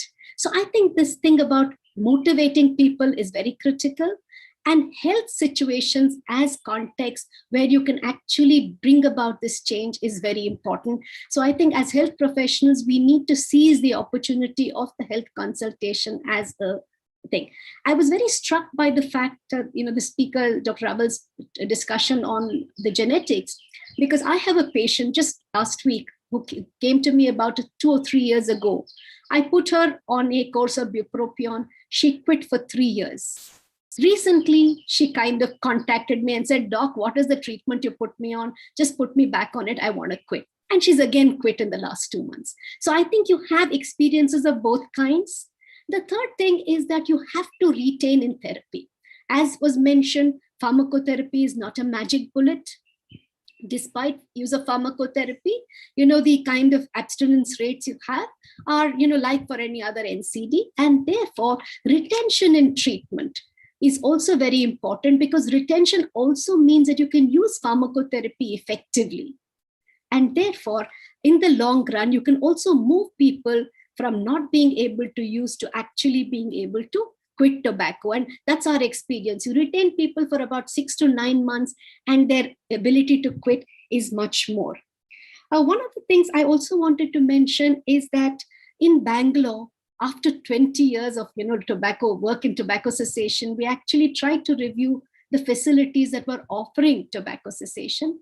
And it was extremely disappointing that whether it was solo practitioners, whether it was hospitals, whether it was organized tobacco cessation clinics, there was a lot of reticence among healthcare professionals, whether they were generalists or specialists, to actually, have started tobacco cessation services. So I think it's very, very important to convince ourselves that tobacco cessation is a very important, cost-effective public health intervention that all of us must engage in, and the optimal use of counseling and pharmacotherapy can help people. COVID has brought about a very interesting experience, and I'll talk about the quit line for a moment. In the quit line, as compared to the previous pre-COVID time, we've certainly had near doubling, at least 1.78 times, the number of callers who've actually called with an intent to quit. And that's very encouraging because I think people understand the complications that COVID can cause, particularly in smokers, and the kind of publicity around it in terms of increased risk and in terms of complications from COVID has also, the awareness has increased. And that's very interesting. We've also had interesting quit rates when people have engaged like this. So I think we need to use the challenge of COVID as an opportunity to help people to quit tobacco. The final thing that I just wanted to mention is the fact that in persons with severe mental illness, the scimitar trial was mentioned earlier. We have also undertaken a trial now of looking at the feasibility of having tobacco cessation interventions which involve counseling as well as pharmacotherapy for people with severe mental illness. Of course, COVID has brought new challenges as far as that is concerned. So we are trying a hybrid kind of intervention, both on site as well as online for these people. Finally, I'll just talk about the few challenges that are there, particularly with NRT. And I think having NRT very easily available has had two challenges. The first is a good thing that people have become more aware. But the second challenge is that people don't use it properly. People don't use it in the appropriate doses. And people don't use it for a long enough period. And therefore, and they also use it in such a way that they swallow the saliva, get a lot of gastritis and side effects, and therefore discontinue it. And then they don't retain in treatment with the counseling. So I think when we talk about planning pharmacotherapy effectively, I think all these things need to be taken into consideration. Finally, I just want to say smokeless tobacco wasn't discussed adequately. In our country, we have a huge burden of smokeless tobacco. So any discussion on tobacco cessation needs to look at both smoking and smokeless. I am just excited that there have been so many people with so much interest in promoting tobacco cessation. And I just hope that this will become a new movement where we will see a lot of successful cessation activities. Thank you very much. Thank you so much. That and the earlier remarks prompt me to request all the panelists and the two chairpersons to please be with us till the end, because after this panel discussion, I'm going to try, as the conclave chair, share with all of you the consensus statement that we plan to evolve, draft today and the final in the next few weeks. Very excellent point, though. Thank you so much. Dr. Alka Kale is at the Dental College, KLE Dental College, and an oral pathologist, I am told. Dr. Alka Kale, please. If you can have your remarks and inputs. Yeah, sure. Thank you. Good evening to everyone. Very interesting discussion that we've been having, and was really enlightened and learned a lot from the previous speakers too. Well, I mean, it's very rightly said that the dentist has to be involved. The person from my institution who spoke about the oral care was Dr. Vasanthi, and I think she's emphasized on it. And I would like to say that like as the tongue is a mirror of the health, oral cavity is a mirror for tobacco habits. So I think it's very essential that, we involve the dentist. And for doing it, like, I mean, why do we think that the dentist should be involved? Because primarily they are educated to examine the oral cavity in the most right way. They are the specialists in identifying the diseases which are affecting the oral cavity. They can recognize the disease, and they can also think of, use proper methods for identifying them, because oral cavity is very accessible and we need very simple equipment and techniques in case if we need to do any diagnostics, because samples can be obtained very easily from the oral cavity. Now, if you see these oral diseases, like it's rightly been told that smoked tobacco is being discussed a lot, but smokeless tobacco is something which is causing a lot of problem in our country, because as cigarettes are becoming more expensive, people have gone to chewing gutka and all other products, otherwise also chewing tobacco. These things can be easily, categorized as simple changes, like a dentist can identify simple changes, which could be as simple as staining of the teeth, staining of the mucous membrane, atresion of the teeth. These are initial signs. We have early diseases like a gutka chewer's lesion, where they generally keep a quid, so you have a quid lesion, or they have nicotina stomatitis, very generalized. They have lesions on the lip, where they hold the cigarette or the bidi. And we also have something called as nicotina palatini, which are very easily identified by just putting a probe and mirror into the oral cavity, and it can be diagnosed. And then we have precancerous lesions like leukoplakia, submucous cutaneous fibrosis and erythroplakia, which is the initial sign of oral cancer. Not that everything will become a cancer, but yes, they are the precancerous lesions which can be easily identified. So these are the forte where a dentist can play a very important role. Now, as an institution, like, I mean, how can an institute play a role? And I should thank Dr. Swasti Charan. Because of him, the Dental Council of India has definitely sent a circular to all the colleges that they should start. We have about 306 dental institutions spread all across the country. And they can play a very important role in establishing a tobacco cessation cell. And this sort of a circular has already come. But what is important, I feel, is that initially we need to train our teachers.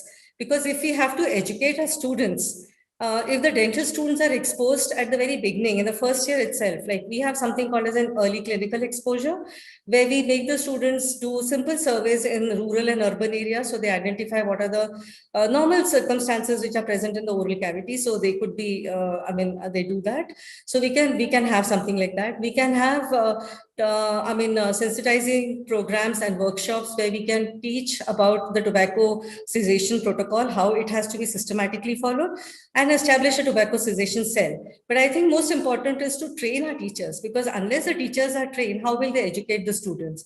So I think it should become an important concept in our dental curriculum that we should be emphasizing more on what is the addiction, what is the concept of an tobacco addiction. It was very interesting to just a note from the earlier speakers about how important is that addiction and what are the various phases of addiction.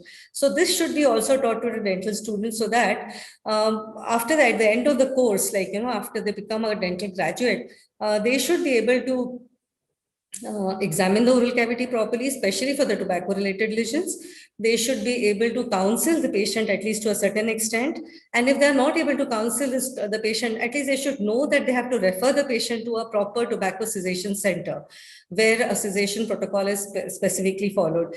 I think this is important, because many a time a dentist sees some lesion, he just generally motivates a patient and forgets about it. So I think it's important that we also have this proper training, so that they can refer the patients to a proper center. So this would be something. And of course, something which is very interesting is about the use of technology.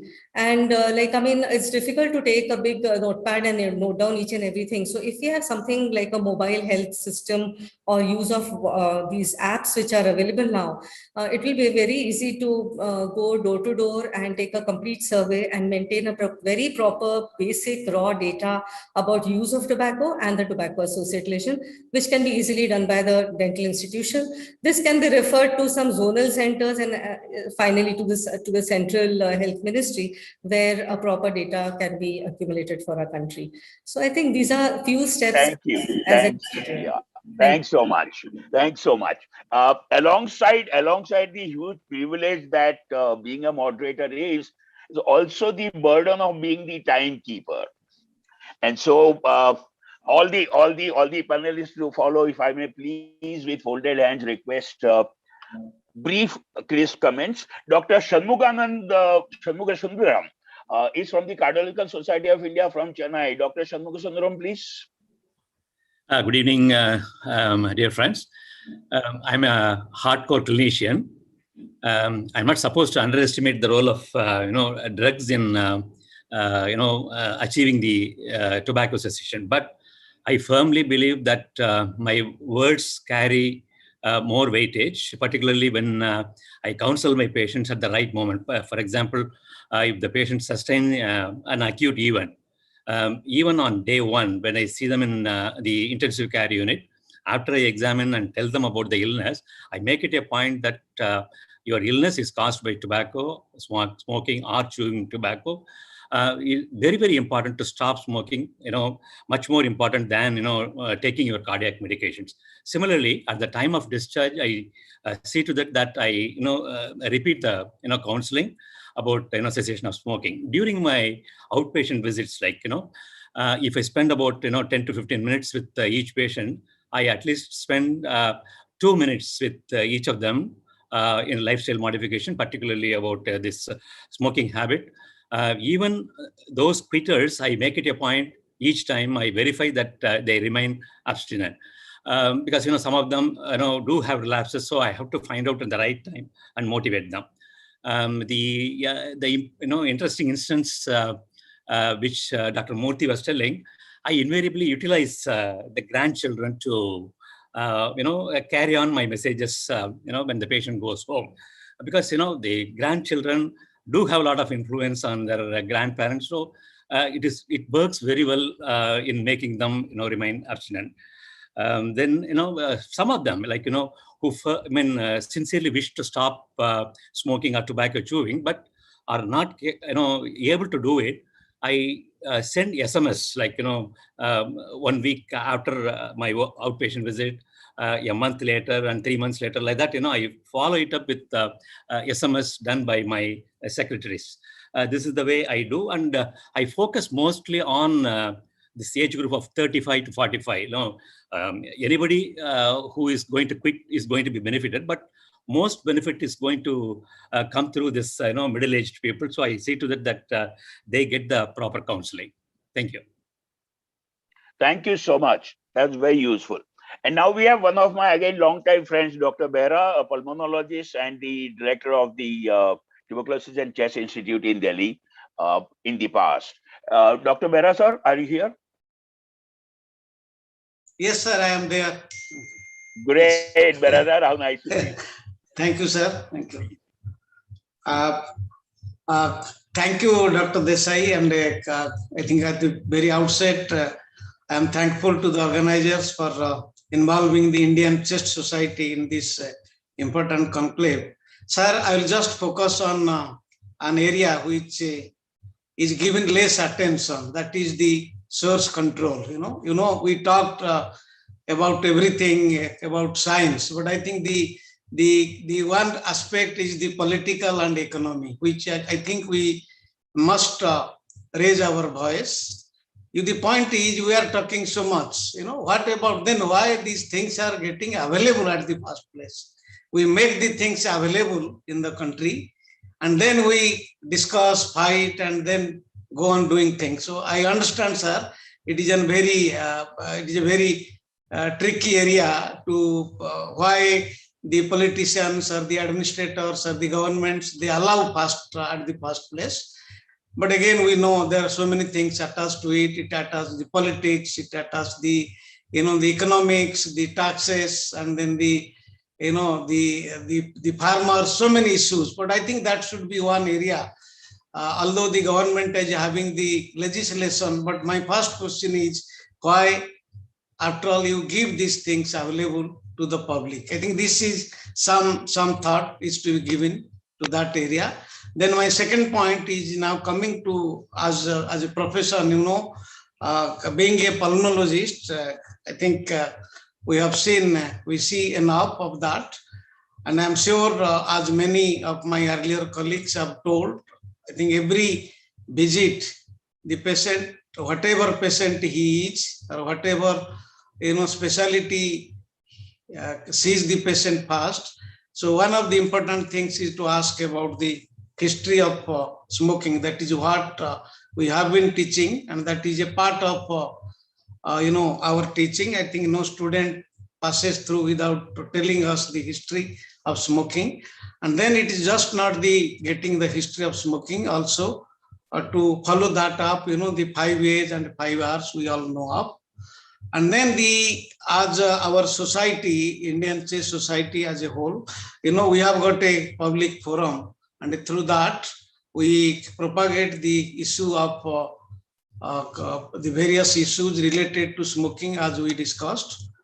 And the last, but not the least, I should say the various areas. I think the additional DG has already told about the tobacco, TB and the tobacco. This is a very important area as part of the medical colleges. That was our consistent demand to the program, that yes, this is an important component like TB, diabetes, TB, HIV, and now TB, tobacco is a very important component.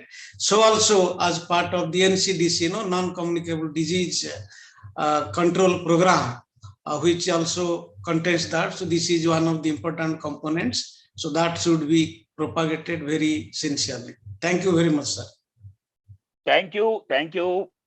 I forgot to mention, my apologies, that you're also the president of the Indian Chess Society. And so now we have your colleague from the other colleague from the Indian Chess Society, the secretary of the Indian Chess Society, Dr. Rajesh Swarnakar. Dr. Swarnakar, please.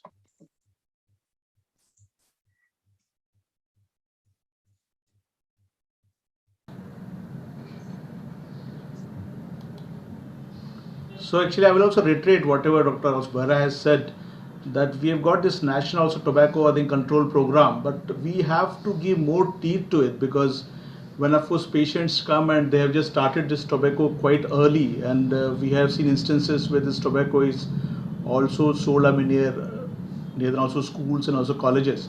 So I think we have got this national tobacco control program which is in there since I think 2011, but still I think we need to have implementation of that of a program, and of course being also pulmonized, we have got like much more interaction with the patients, and also earlier speakers that they have told that you have to do this counseling in fact also, and that has to be in the place, and we have got this interaction with the patients which has to be just also again and again periodically, and I think that will actually help us in this, and that is what I want to say. Thank you so much, Dr. Swarnakar. That was very helpful. And now we have the president of the Indian Association for Surgical Oncology. We have Dr. Arnab, is that right? Yeah, that's right. Dr. Yeah. Arnab Gupta, sir? Yeah. First of all, thanks to the organizers for having me and the association on board. We have actually done programs jointly earlier with Oncology Society of Bengal and Indian Association of Surgical Oncology. I have a special passion for this anti-tobacco thing, anti-tobacco campaign. But my experience, unfortunately, has been bad. I will tell you why.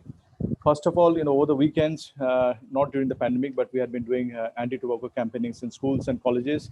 And now it's happening virtually. But what is happening is, even after, if I go back to the same school or college, or talk to the teacher or the people whom we had spoken to, I will probably find out of 1,000, one has given up. So it's not easy. We have a charitable cancer hospital in Calcutta. We have actually started, setting up an NRT clinic in our hospital with Professor Chittaranjan Chaudhary. I think most of the people in ICanCaRe, my dear friend Dr. Pawan Gupta, and most of the wonderful team that we have had him on board in one of the meetings. He actually helped us in setting up this NRT clinic. I think the problem is, when you set up an NRT clinic, cancer hospital, the people who are diagnosed with cancer, they have already kind of quitted tobacco. So it's not a problem. If you try and catch them, at a pre-cancer stage, they will not go up to the NRT clinic. They'll actually, try to find the exit door and leave. It's actually all about the motivation that comes from within. I will give you one or two examples. My HOD, surgical oncology, he's a head and neck surgeon, by the way. He knows all the bad effects of tobacco. He actually teaches people how to quit tobacco. He knows all about NRT, but he's the one who spends maximum time in the toilet smoking. I'll tell you about my father, who was the founder of this cancer hospital in Kolkata, Saroj Gupta. Dr. Saroj Gupta was his name. In 1973, when he was setting up this hospital, I remember one particular day, I was only 7 years old at that time. There was a mason, Mistri, who was sitting on a piece of brick. He was smoking bidi, and my father was smoking a cigarette, and he was quite anxious, obviously, trying to set up a hospital without any money at all. They just had a piece of land. But the Mistri actually told him, the mason, that, you can't do any justice to this cancer hospital. You'll not succeed. He was very offended. He said, why? Because you are actually a smoker yourself. So how can you teach people to give up smoking? So the same evening, I remember I was only 7 years old, like I said, he said, I'm going to quit tobacco from tomorrow. I was kind of surprised because I've seen him as a chain smoker, but the motivation has to be there, like I said. And the next morning he quitted and he never smoked thereafter. So it's all about motivation, number one. And I fully agree with Dr. Bera. I actually say the same thing in different forums, that it's like double standard. We are trying to set up NRT clinics. ICanCaRe is doing a wonderful job. All the ministry is trying to combat tobacco in different ways. We are doing anti-tobacco campaigns. The shops have been shifted from 100 meters from the school to 150 meters. We'll set up, probably some new designs on the tobacco packs to scare people. But as long as the tobacco is available, I think it's never going to be, excuse me if I'm wrong, is never going to be a 100% success. So the best thing, I don't know how, it's easier said than done, to stop tobacco manufacturing altogether, to stop selling tobacco altogether. And you might be surprised how we can do that, because the government is getting so much of taxes. Just try to think, how the world recovered after World War, First World War and Second World War, how people have diversified in different business after COVID. People who had been selling, wonderful cars, they have gone into manufacturing PPEs. You must have realized that. So I'm sure, if we have a will, we have so many, stalwarts in this forum. You can all do some brainstorming. I had a small suggestion, like if you take away 1% of the salary of people who are earning, say, more than 10,000, it's not it's not going to cause much of difference to their livelihood. But the money, given the huge population that we have, and also the rehabilitation of the people who are into the tobacco industry, you can rehabilitate them and make them, develop nicotine patches, chewing gums. So that way you can actually make them involved in other professions. So Swachh Bharat is one thing that the Prime Minister has been doing very successfully, setting up toilets. This could be another thing, is worth considering. It's not all about money that we, are involved in. The government is interested, I'm sure. We want to save lives, not only for our family members, but the next generation. So I think NRT clinic is a difficult thing. I know you're doing a wonderful job. It has to be a holistic approach. Yes, counseling has to be there. The nicotine replacement has to be there. But there's, at the same time, I think it's high time that we think in a more radical way of stopping tobacco manufacturing altogether. So that was my humble suggestion. Thank you. Thank you so much, Dr. Anurag Gupta. That's been eloquent. Now we have the next three panelists who have been part of the core organizing team. Before we fall back on Dr. Christina from UK, who might be able to join us a little later, who had listed first, but we couldn't have her that time. So we have Dr. Reena Kumar, who is essentially a dental surgeon and, more importantly, academic director for the ICanCaRe entire activity and program, and has been one of the core brains behind this entire 4-day conclave. Dr. Reena Kumar, please, we need your pearls. Thank you so much, Dr. Nimesh sir. It's such an honor and pleasure to be here and to have all of you here. And we are really blessed. And this is the direction that we have been looking for, that, all of us would put our thoughts together and work in a collective fashion towards each and every part of what we are looking at. I can understand from the passion with which Dr. Arnav is looking at the end game of tobacco in the country. But as rightly said, it's easier said than done. I'm also understanding what is being said by Dr. Shanmugam when he said, I'm a clinician and I'm there looking, my words are more important. How I counsel my patient is more important. But at the end of the day, what we look at from ICanCaRe is we're looking at a holistic component, because yes, sometimes it's difficult to, make roads completely road safety, but we can educate the people to be careful and not get into accidents. So the same thing is about at ICanCaRe, is where we look at our prospective view is a wider view, where we are looking to save the people who have not joined that, brotherhood of tobacco, let's say, whether it's the youth, the children, any of those people who have not joined, and through education and education of teachers, that was a very important thing which was being said by Dr. Alka Kale, and educating the younger people in the professional education who have just entered into medical schools and dental schools is something which we at ICanCaRe have been doing it, and we are very proficiently working towards that, because if we can aim at that, that's when we are able to control some amount and save the youth. So save the youth from starting is one of it. The other is to capacity build by education. We are fortunate to have Gujarat University, and Dr. Rakesh Raval has been extremely kind. You've just met him today. And through this incubation that we have there, we have not only developed a lot of ideas, and a lot of other generations have also come in, and because of which we have these wonderful courses which are there. And we believe in capacity building. And as rightly said by everybody from day one till now, what I hear, and I resonate with that completely, that it is important whether you're a dental surgeon or a generalist or a specialist. You all need to be a part of it. We all need to be together, and we all need to combine the thoughts. Again, what Dr. Swasti rightly put it, saying that, you don't look at tobacco as tobacco. It is NCD, plus it is the tuberculosis, and the role of everybody playing a role, like the ASHA. So we have a program to develop such people who are going to be talking, and we have an app so that we understand how it is important to have a digital touch, because when you're able to scale up and actually reach the masses, educate the patient or the addict, the user, probably maybe we are through this app and the education, maybe the person who's about to start may not start because he reads about something, he understands, he assesses, or he moves towards treatment. So all of that can be done with this digital touch, and which makes it amplifies what we are doing. Along with that, the education of the skill up and the scale up and capacity building, creating more specialists, because I really do not know how easy it is, Dr. Arnab, to actually have a full scale war with the tobacco industry, or actually rally with the government so easily. But definitely, yes, we can scale up and skill up. That is something we can work for, and that is what we are working for, because we believe in visibility, and at least every patient should not be going with a telescope as to where in the world do I have to find a tobacco cessation specialist. You see, Dr. Pratima Murthy just gave us an excellent example of somebody who had quit tobacco some time ago, who she helped quit nicotine, and this person called her back. I'm not sure whether Dr. Pratima, the patient, was there in the same city or not, but apparently in another city she couldn't find somebody, and she had a faith that there was Dr. Pratima Murthy who's going to be helping me. So we should be having more Pratima Murthis all over in every village, every town. And as we are looking at the dental colleges coming in and playing a role, I think education and training in all these areas, along with empowerment of every level of society, especially students, is very important.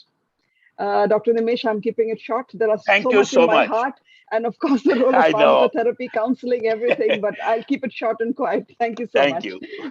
Thank you. Thanks really for that. And we now need to have our eyes and ears and all senses open for the moving force behind this, Dr. Pawan Gupta. Pawan, for your brief remarks, your pearls of wisdom, please. What would you like to say about consensus statement?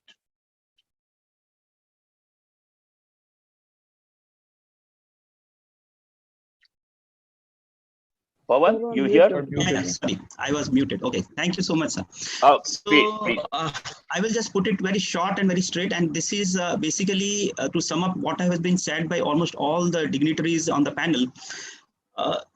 Number one thing should be available, right? This is what what we have incorporated is Save the Youth. SAVE, sensitization, assistance, volunteer training, and enforcement. This is a 360-degree way of ensuring that tobacco is taken care in all the respects, whatever has been told by all the dignitaries. So just to not getting into it, but the thing is that availability, that is number one. We have to have all number of centers available, TCC centers available everywhere. But more than that, what is important is the skill. We have got tobacco cessation centers mushrooming up everywhere, but we do not have Pratima Murthy guiding or guarding those centers everywhere. Right. This is something very important that needs to be done, and that is the skill of the doctors taking care. When Professor Arnab said that it is a NRT centers, I would not suggest an NRT center. It has to be a comprehensive tobacco cessation center with oral screening incorporated, where we are doing all the four things, A, B, C, D of tobacco cessation, and that can only ensure that there is a complete cessation. That will give the confidence not only to the patient, but it will give confidence to the doctor as well, who is guarding these centers. So this is important. And another very important is the visibility. That is, these centers should be visible everywhere. It should be mushrooming up, but it should be visible, guarded by the right skilled people. And the third and the last one is the networking. And the networking is on two aspects: with the doctors, with the specialists across all the specialties, whether it is cardiologists, whether it is oncologists, whether it is dental surgeons, whether it is pulmonologists, because every one of us are seeing tobacco patients, right? So there has to be networking with these people. Number two, the networking has to be with the social people, and that is where Mr. Kalyan Banerjee, who is the past Rotary president, is here. So what we are doing is we are trying to tie up with the Rotary, the social organizations, creating more of tobacco marshals and tobacco ambassadors in the society, who can actually change this tobacco with acceptable form, that is a tobacco acceptable norm, to a tobacco outrage, where people would say, like putting up posters that you are not allowed to smoke. So this is how we can actually bring the whole thing together, which will ensure scalability, and sustainability of the program. I think I'll stop here. Thank you so much, sir, for giving me a chance. Thanks, Pawan. Thanks, Pawan, so much. We now have on the panel Rishabh Agarwal, who is the technical director and the technical guy behind ICanCaRe and a whole lot of other things that have been happening. Rishabh, your brief comments, I know you have a lot to offer and contribute and say, brief remarks about how technology can help, what people have already referred to. Rishabh, please. Yeah, thank you so much, sir, for giving this opportunity. And with the whole panel discussions and over the past month that we have been deliberating upon, I could see that there is a need for on the clinician or the healthcare professional side, as well as there is a need with respect to the patient side who are or the tobacco addict side who are seeking help for a good cessation program. So technology bridges them and brings them both sides together, solves those problems for the clinician as well as for the tobacco addicts. Now, with this idea, the ICanCaRe app has been built up so that as the clinicians, they can follow a systematic and a standard protocol to provide a quit plan to the tobacco addicts and also guide them in their follow-up, maintain that, have the tracking, do a progress reporting for these patients, and also also intervene at the right time so that they stay on the quit path for a longer period of time. Now, from the patient side, patient has been seeking, they seek for tobacco de-addiction program, and technology provides them with the solution at their very doorsteps, be it medication, be it nutrition, be it counseling services, be it a multimodal services like consultation from a specialist or the counseling services from a trained or certified tobacco cessation specialist. All can be handled, all can be availed through a technological platform or in the form of which we have come up in the form of a mobile application. So as an application, it provides a holistic approach, a single platform for all the needs that a particular tobacco addict needs in his entire quit journey. So more and more people can join in this with this application, make this whole network bigger, and with this, I foresee it that we will be able to achieve a tobacco-free society, where one part we can educate a new generation on the impacts that tobacco has, and on the other part we can help people who are already into tobacco use for their complete cessation and de-addiction. So I would urge to definitely make use of this and also improve on this particular platform so that we can have an entirely great platform that can be an example set to other countries as well. Thank you so much. Thanks, Rishabh. Thanks for this and a lot of other work that you do. And towards the end of the panel, we have appropriately a public health professional, indeed the director of NIHFW, Dr. Arshad Thakur, please. Dr. Arshad Thakur? Yeah. Good evening, everyone. Please. Please. Yeah. So from public health perspective, I would like to focus only on 2-3 issues. So one is this tobacco use itself is a risk factor for many diseases, and we are trying to treat all these diseases along with the root cause of tobacco use. And also another thing is tobacco use itself is a disease. So we have to see that it is a disease and it needs to be treated. And one part is treatment and second part is prevention of this disease. So prevention of disease is also important, because once we prevent people from starting tobacco use itself, then we will win almost 50% of the battle. So that is more important. And for that, we need to create awareness at all the levels, not only at the community level, but also at policy level, bureaucracy level, health providers level. And this capacity building should be ongoing. You cannot have one-time program, but it should be ongoing. And at the community level, we should focus on basically children at the early age. And again, it should be sustainable, ongoing thing. And maybe we can take this opportunity and create this awareness for various other risk factors, not only tobacco, but alcoholism and other risk factors. So simultaneously, we can tackle this. So thank you very much. Thanks for giving me this opportunity. Thank you so much. Thank you, Dr. Ashar Thakur. That's been great. Towards the end of the panel again, as we had said at the start, can we have some closing remarks from the two chairpersons, please? What you see about the panel that has happened till now, and what would your final thoughts be about the consensus statement that we plan to evolve? Dr. Jagdish Kaur, please, and then Dr. Mishra. Thank you so much, Professor Desai, again. And thanks to all the panelists. And we had wonderful ideas, wonderful remarks, and wonderful feedback from the discussions we had. Basically, we have various partners, various networks who are working in tobacco cessations, and ICanCaRe being one of them. And we have guidance. We have lots of guidance, lots of advocacy material, like now the digital innovative material also from WHO. We have lots of things, but we have to put everything in perspective to come out with the best solutions. So we cannot say that, the counseling is best or NRT is best, like Pratima said, it's, continuous. We have to have the motivated people, retain the people. We have to have combination of things. So, and like COVID, it was an opportunity for people to quit. But like she said, the calls had increased, but on the other end, we didn't have people to handle that. And government is now trying to integrate the M cessation and quit line, but that had to be done on priority, so that people who are calling, their calls are not falling on, like nobody is receiving them. So that should not be there, because nobody is going to call you again.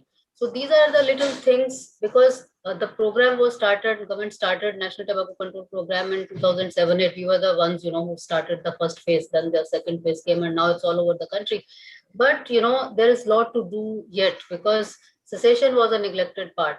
Pratima has, they have been the kind of gurus of it, and you yourself leading the TCC initiative beginning of the century. So there are, we have these people who have been the leaders in tobacco cessation, and and kind of, when I was looking after mental health and oral health and other things, try to integrate into all the programs which can be. And then the TB, now we have the joint framework also. So tobacco can be integrated with anything, and with a country which is the second largest consumer of tobacco, it is everybody's business. Tobacco cessation is everybody's business. Like now we are doing this NRT collaboration program donated from CIPLA with IDA. So they are doing with public and private sectors both. So I think everybody has to have this training, because this is not in the curriculum, de-addiction. So in the undergraduate medical curriculum, dental curriculum, pharmacy. So these trainings are, they are must. And then we have to ask each and everybody about tobacco use, record it, give the brief advice to begin with, and give whatever treatment is available. I think that these are my remarks. Thank you so much. Over to you, Dr. Thank you so much. Thank you. I cannot but help recall very briefly how in the first decade of this century, my friends, my longtime friend, Dr. Jagdish Kaur, working in the ministry, had my personal Airtel phone number on the website, and she would keep providing, and people would keep calling up and say, I've been given this number for tobacco cessation. But yes, we have come some long way from there, like many of you said. Dr. Mishra, sir, any final words of wisdom before we end the panel? Yes, I think I've enjoyed the whole discussion by the distinguished panelists, and I can see the passion with which all of them are working towards this gigantic problem, what we call it. And what I feel, there is a large section of children, because this addiction, when the children start smoking from age 10, 12, 14, 13, 14, 15, that is the most important reason for addiction. Once they cross 20, 22, 25, then that problem doesn't come about. So I think in medical colleges also, what I have seen with my own friends, when they started, because we all got admitted at 17 or 18. So I think if we can avoid that age, that is something. And then low socioeconomic group, we have to target, because most of the non-smoking tobacco, as well as chewing tobacco, as well as gutka, etc., are more prevalent in low socioeconomic children, and they are almost outside the radar of all of us. And that is something, how it can be done, then Dr. Jagdish can work out, or Dr. Harshad can work out, how we can, and rural areas also. See, I have known Manpuri tobacco when it used to be called, Dr. Desai, you must be remembering, the Manpuri tobacco was the infamous tobacco. And you know, Dr. Ravi Batra, our anesthesiologist colleague, would smoke in our faculty room, and I was the only one fight with him that you cannot smoke in this room because I get the secondary smoke and I will be harmed. So we had a lot of fight. I said, you go and smoke anywhere, but not in the changing room. And this is something which all of us have to deal with. In doctor resident, somebody commented on the chat box that surgical residents, but my experience over last many decades, not very many surgical residents develop this habit, because they have come of that age when they will land up with the addiction of, they might be smoking occasionally, as a lot of us do sometimes, like alcohol also, but not addiction per se. And I don't remember even one resident who was addicted to tobacco, my surgical residents in my experience. So it's not that much common, people understand, but alcohol of course is a different ball game together. But what I was very much encouraged to listen to Dr. Nandita, then when she said pharmacotherapy brings down 36% mortality because of the cessation. I think that is something very significant. And what importantly, what she mentioned, that it is the multimodality and multidisciplinary team effort, like in any other, whether we talk of trauma prevention or we talk of COVID appropriate behavior, it is the teamwork which is so important. And what Dr. Pratima Murthy mentioned, I think we must try and do that, because many a time the parents themselves, they listen to their children, whether it comes to helmet enforcement or it is tobacco cessation. I think, and grandchildren can make definitely huge impact, because you know how much we are attached to our grandchildren. So I think that is something, she narrated one case where somebody returned from USA and wanted to quit, and by using these tobacco cessation mechanisms. So, and then ABCD, I didn't know there is ABCD approach also exists in tobacco cessation. I always thought it is the trauma which has ABCD approach, the airway, breathing, circulation, and disability. But I think it's a wonderful concept, the ABCD approach.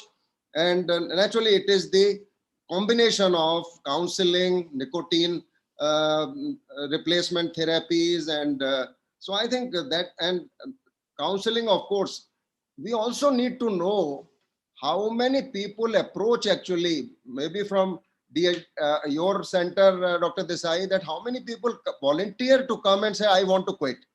I think that number in India, I don't know, because people are shy of going and getting help, like for psychiatric help and depression also. A lot of people, they just don't approach voluntarily, and they avoid going to the hospital for even psychiatric consultation when they need help. So I think that kind of a environment we have to create, that it is not something, and I think it was very rightly said, instead of ridiculing them, or we must support them and give them good counseling. And that is something which is, and rural areas, I think somebody mentioned, is a area which needs for tobacco, the hookah or the smokeless tobacco use is very common there. And then naturally it was genomic aspects. I was not aware that there is a genomic aspect to tobacco cessation and tobacco use. Again, we need to do some work in this area also, that how, I don't know whether it has been done, what was presented, that how many people we did the genomic sequencing, how cost effective it is as a research proposal and all that. I think that needs to be, Dr. Swasti and Dr. Jagdish can support these kind of initiatives, because these may not be easily available, the genomic sequencing. And I think this is what I would say, that it is a, I think with the kind of passion Pawan has created this every week program for 4 weeks, and a lot of experts I could listen. And today also I see people are passionate. All of you are passionate that something more needs to be done, and more, because very little we are able to do. So that is something which is very encouraging for me. And I got a lot of knowledge, information from all of you. Thank you so much. Thank you, Mr. Sir. It is appropriate for the moderator only to moderate and not to express his views or her views.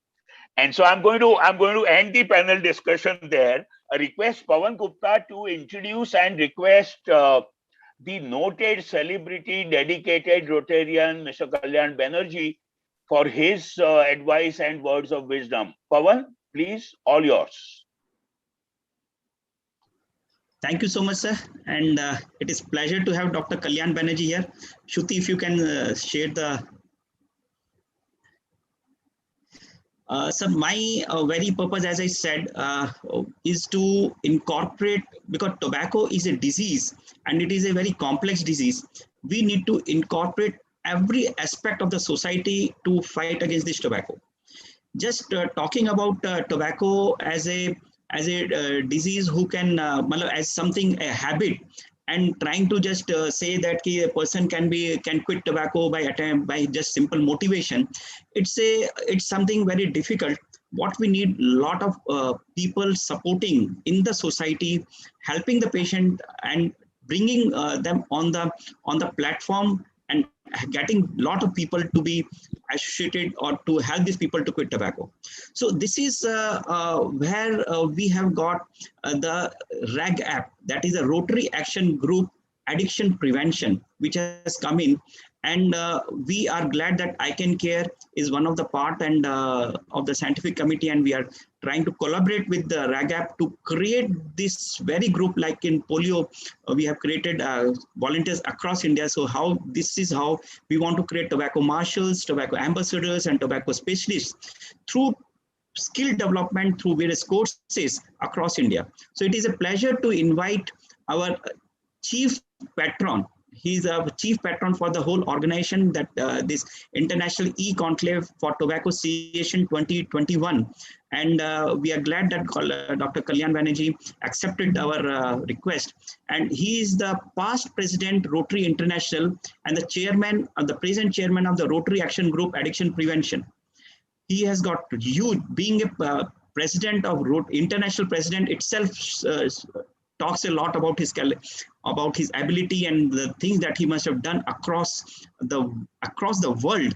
So over to you, sir, thank you for being here, and we'll look forward for your kind advice as the chief patron of this program.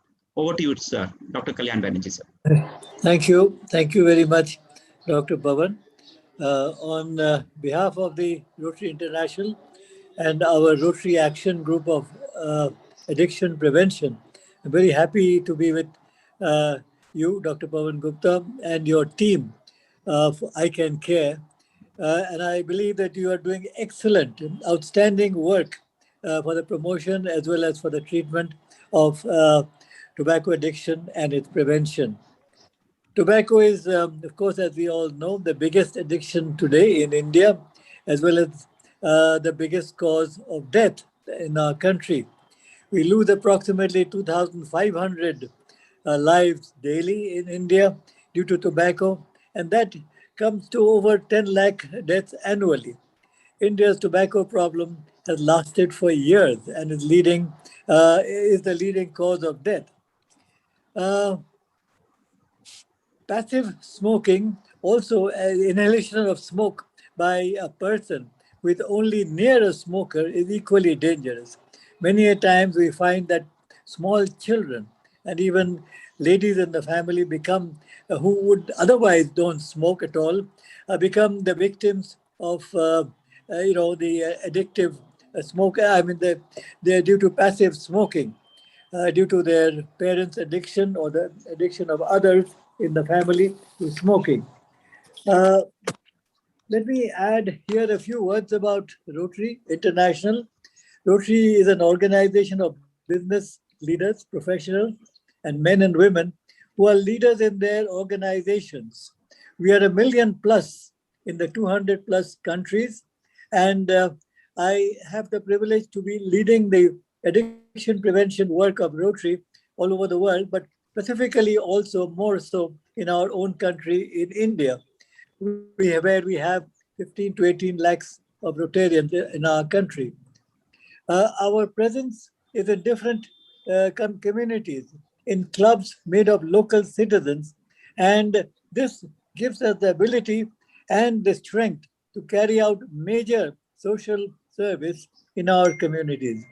It is Rotary that worked with our government, our own government, with WHO, the Gates Foundation, to help eradicate polio from India a few years ago. Rotary also, helps us to interact with the youth of India through our Interact clubs for the school-going children and Rotaract clubs for all other young men and women before they become Rotarians. The task of, persuading India's youth to stay away from tobacco, from smoking, is best done, we believe, through our youth, and we are into it with great commitment and gusto. One final commitment today, if you will please allow me.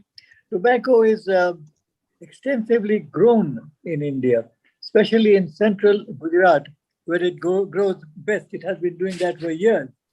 Maybe one way to control smoking could be that, growing less of tobacco in our country. Areas in various parts of country which used to grow cotton and which became less profitable for them have now switched over to different crops and are doing very well. Maybe we could think of doing something similar in the case of tobacco, which of course is a very profitable item to grow anyway. Maybe we can work with the farmers and sort of highlighting the necessity and the hazards of tobacco and persuade them to grow something else, I think.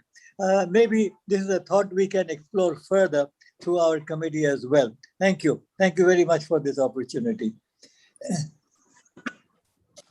Thank you so much, sir. It was a pleasure listening to you, your kind advices, and your being the chief patron for the whole program, the International E-Conclave for Tobacco Cessation, where we intend to create a comprehensive some sort of a guideline or some sort of a guidance how we can take this tobacco cessation, which is the biggest problem in the world, in a rightful way. And just to add here that WHO commit to quit, which is the statement for this year, and I'm sure with the whole system, with everyone networking into it, we would be able to achieve that. And I look forward for all the support and from the WHO, from RAGAP, from ISO, from CSI, from Pulmonary, from the Chest Society of India, and Delhi Psychiatric Society, and all the pharma companies which are involved into this to be part of this Commit to Quit program and to help the society get rid of this greatest disease that is affecting the world. Thank you so much, sir, Kalyan sir, for your kind advice. And I again hand it over to Dr. Shruti to take it further. Yeah, thank you so much. I think we had a great discussion, and moving ahead, I'll just invite Nimesh sir again on the dais to please give the consensus statement for the evening so that we can derive some conclusions. Thanks, Shruti. I'm tempted to talk about two concepts that kept occurring through the panel discussion, and I hope our draft consensus statement will kind of take a middle road there.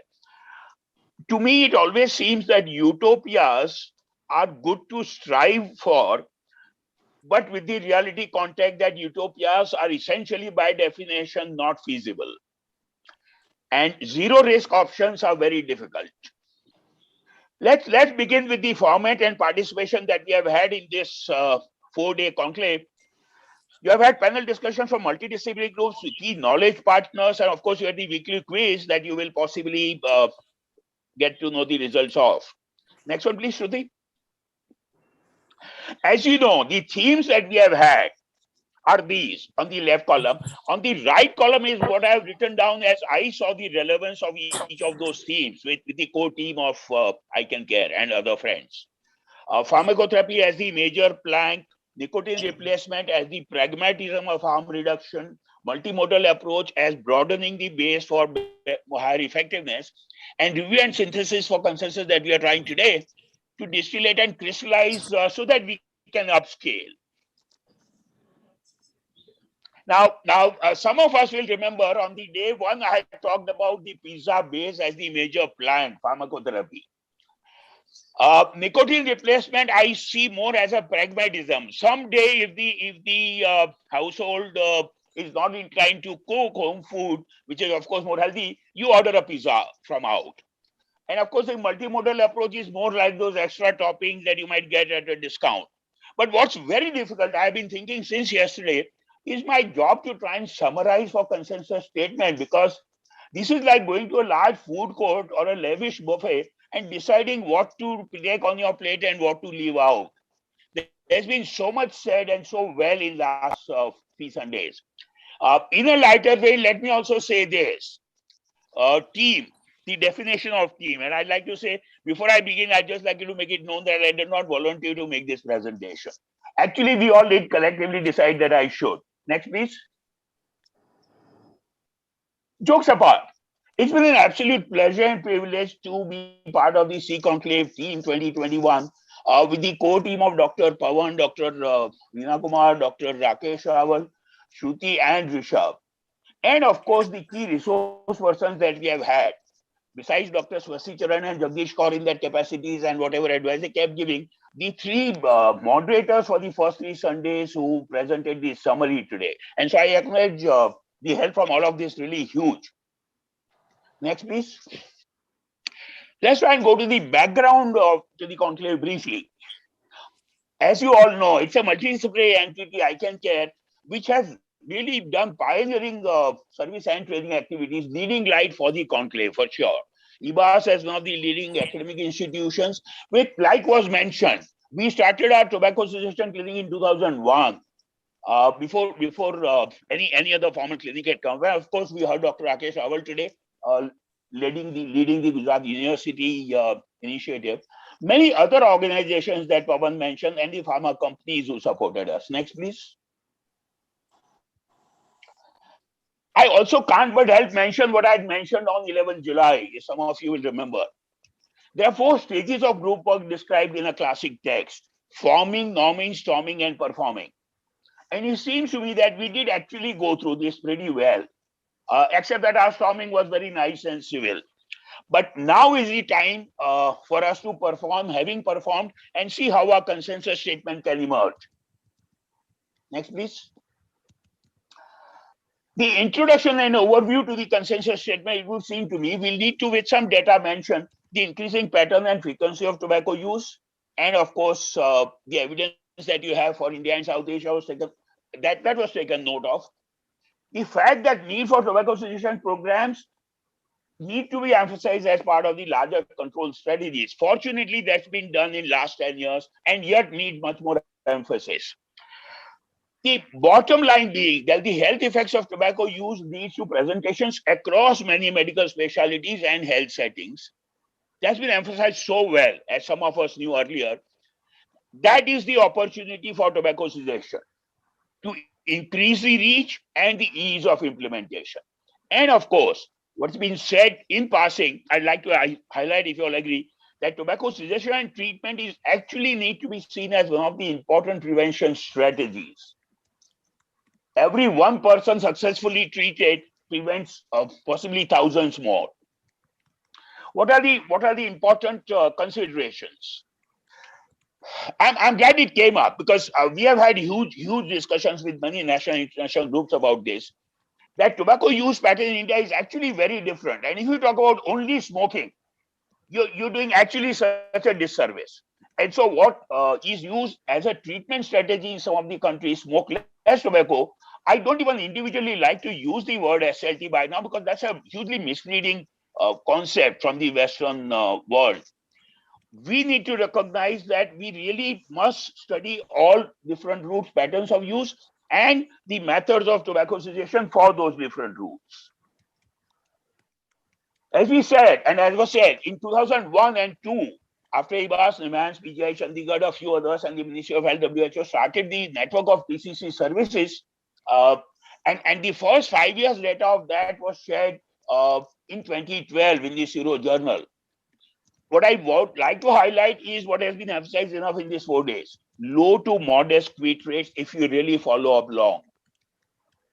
Please register that and see if you agree. Next, please. Next few slides, I'm going to try and summarize the critical consensus points that have emerged on different issues. Quit rates are low, even in moderate term. If you long term, they are really low.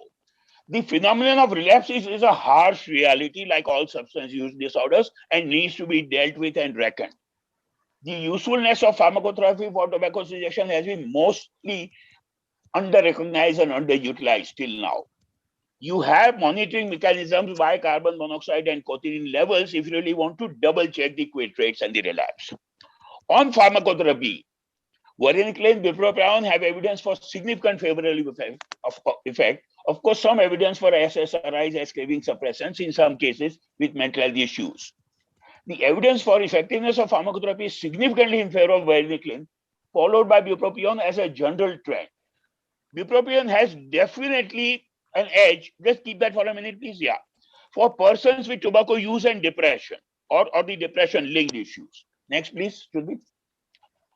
On harm reduction, the consensus that I gathered with my core colleagues is this, that harm reduction approaches for tobacco cessation need to be recognized as really, as we know that quit rates are very low and abstinence-oriented approaches work in very small proportions. All harm reduction approaches deserve to be studied for usefulness and evaluated for their impact. Policies and regulations need to be open-minded and science-based for all HR approaches. NRT is a very useful approach, as has been said enough even today, although it may encounter some lack of acceptance and even resistance as merely replacement. Next, please. What's been alluded to today? Clinically supervised NRT is definitely the preferred mode, as we all saw in our discussions in last 4 Sundays. Amongst the NRT preparations, the evidence seems equivocal as of now, and so the person's choice and comfort needs to be combined with the clinical medical supervision for choice amongst different preparations. It's important, it came up very much, that clinicians seem to have their preferences about which NRT they would advise. And it seems much more sensible and desirable that we use actually the collaborative approach discussion between the person and the clinical team or the clinician. There are some indication people mention, and this is useful for our local Indian context. For people with oral chewed tobacco use and all the oral pathology complications, patches and lozenges would seem better. We again need to study this maybe more systematically. Next, please. For multimodal treatment, that Dr. Mishra highlighted so well, many other colleagues said, there's overwhelming, almost compelling evidence for multimodal treatment providing better results and outcome, not only for, I think, or biobehavioral problems, but actually almost all health problems. The evidence for effectiveness of pharmacotherapy is significantly enhanced when you combine it with behavioral treatment strategies. Of course, some clinical situations may warrant combination of pharmacological agents with NRTs also, although that's a bit counterintuitive and can be debatable. This approach also requires multidisciplinary teams, and so no 1 or 2 professions can actually really be totally effective. Some more consensus points about multimodal treatment. Call them psychological, behavioral, psychosocial, call it what you will. These methods and techniques are useful in different ways at various stages, as I saw from the discussions. As a prelude to treatment, VBA, self-help skills, as an adjunct, CBT or RET, for treatment-resistant cases or multiple relapse cases. Of course, it deals with relapses specifically at a psychological plane. The trouble is that multimodal treatment and behavioral treatment seem to have this awe or fear among the medical clinicians, which we really need to overcome through sensitization and training, as Pawan has been saying again and again. Next, please. About multimodal treatment, the other thing is that we don't really know what combo works from the menu. In alcohol treatment, there has been this effort that clinically people still find appealing based on personality factors, nature of tobacco or alcohol use, medical comorbidity, treatment record, and relapses. You choose a certain combination for different groups of people. Did not come through as research evidence for alcoholism, unfortunately, through huge NIH research. And so we perhaps need to, while following the clinical intuition, we need to perhaps carry out research or at least wait for research findings to see if there are specific combos that you can work out for different groups and subgroups. Next, please. What about the service delivery points? As I've been saying in the 90s and 2000 and 2001, tobacco cessation unfortunately used to fall between two stools. Of course, the medical and surgeon colleagues thought it wasn't their job at that point of time. Unfortunately, many still don't, except for our enlightened colleagues who are with us today. Even amongst the mental health and substance use disorder specialist teams, it used to be thrown about between mental health and substance use disorder team. Now is the time, after this conclave and all the awareness that we have, to really see that this does not so happen. Only a few centers still really follow comprehensive tobacco cessation approach. Next, please. What are the benefits of multiple disciplines? Why should we be joining interdisciplinary teams? There is definitely the need for involving multiple disciplines for reaching far and wide. If you involve almost all medical and surgery colleagues, you'll have much more reach. But to me, much more important, as it also emerged from the discussions in these 3 Sundays and today, is that there's a lot of advantage in terms of acceptance by patient and family, continuity of treatment, the stigma being less, and the time, as our cardiology colleague said, the timing of the advice being right. Next, please. As I've said here, family physicians and many medical surgical colleagues which deal with health complications can actually join through sensitization and formal training. Of course, this will have to include, as has been said many times and today again by Pawan, skills, teamwork alongside follow-up care, technology use, and prevention of relapses. Next, please. As I said, at least 3 definitive ideas besides the entire spectrum, like Rishabh said, 360-degree approach to technology application to tobacco cessation, like any other field. But these are the 3 that emerged through the discussions as we had. Next, please. For the action points and way forward, as I see and our core group saw, as we discussed yesterday and today, one, there is definitely a lot of need for uniformization of training, with, of course, some flexibility for regional and other variations through a modular approach to training. It will be very good for us and whoever other agencies with Ministry, with WHO, CIRO, and IMANS and others to say you develop SOPs for different settings and specialties. Obviously, it can't be one SOP for variety of settings. Clinical algorithms for common clinical situations. This has been attempted in last decade or so. We really need to perhaps improve on this. Cannot be overemphasized ever. Clinical and research work on Indian pattern of tobacco use, especially for usefulness and effectiveness of treatment methods for the chewed tobacco. What's also emerged in the discussion, especially last Sunday, is that there is also a lot of cases that come to especially surgeons and dental surgeons notice about non-tobacco oral chewing habit. There are a lot of compounds being used by our population. And should we be leaving them out at all? Again, there'll be the case of a clinical need falling between 2 stools. Next, please. I really am struck by how our thoughts go similar, because I saw in the discussions and individually in the last 3 or 4 Sundays that while there has been a huge negative fallout of the epidemic, it can also become a good opportunity in some aspects, and one of them is tobacco control, including tobacco cessation at all levels. macro to micro, advocacy and policy, to enlarging tobacco cessation network, improving the services and uniformizing them, enhancing acceptance of tobacco cessation efforts by affected persons, and of course, enhancing public awareness and education about tobacco control, including tobacco cessation. Next one, please. There are three myths that I do want to talk about, and this came through in the discussions. Tobacco use is about smoking. It's a huge myth as far as India is concerned. A significant part of our tobacco use is actually oral chewed tobacco and indeed non-tobacco chewed products. So smoking cessation is an entirely misplaced concept. We need to only talk about tobacco cessation at every level of our thought. Next, please.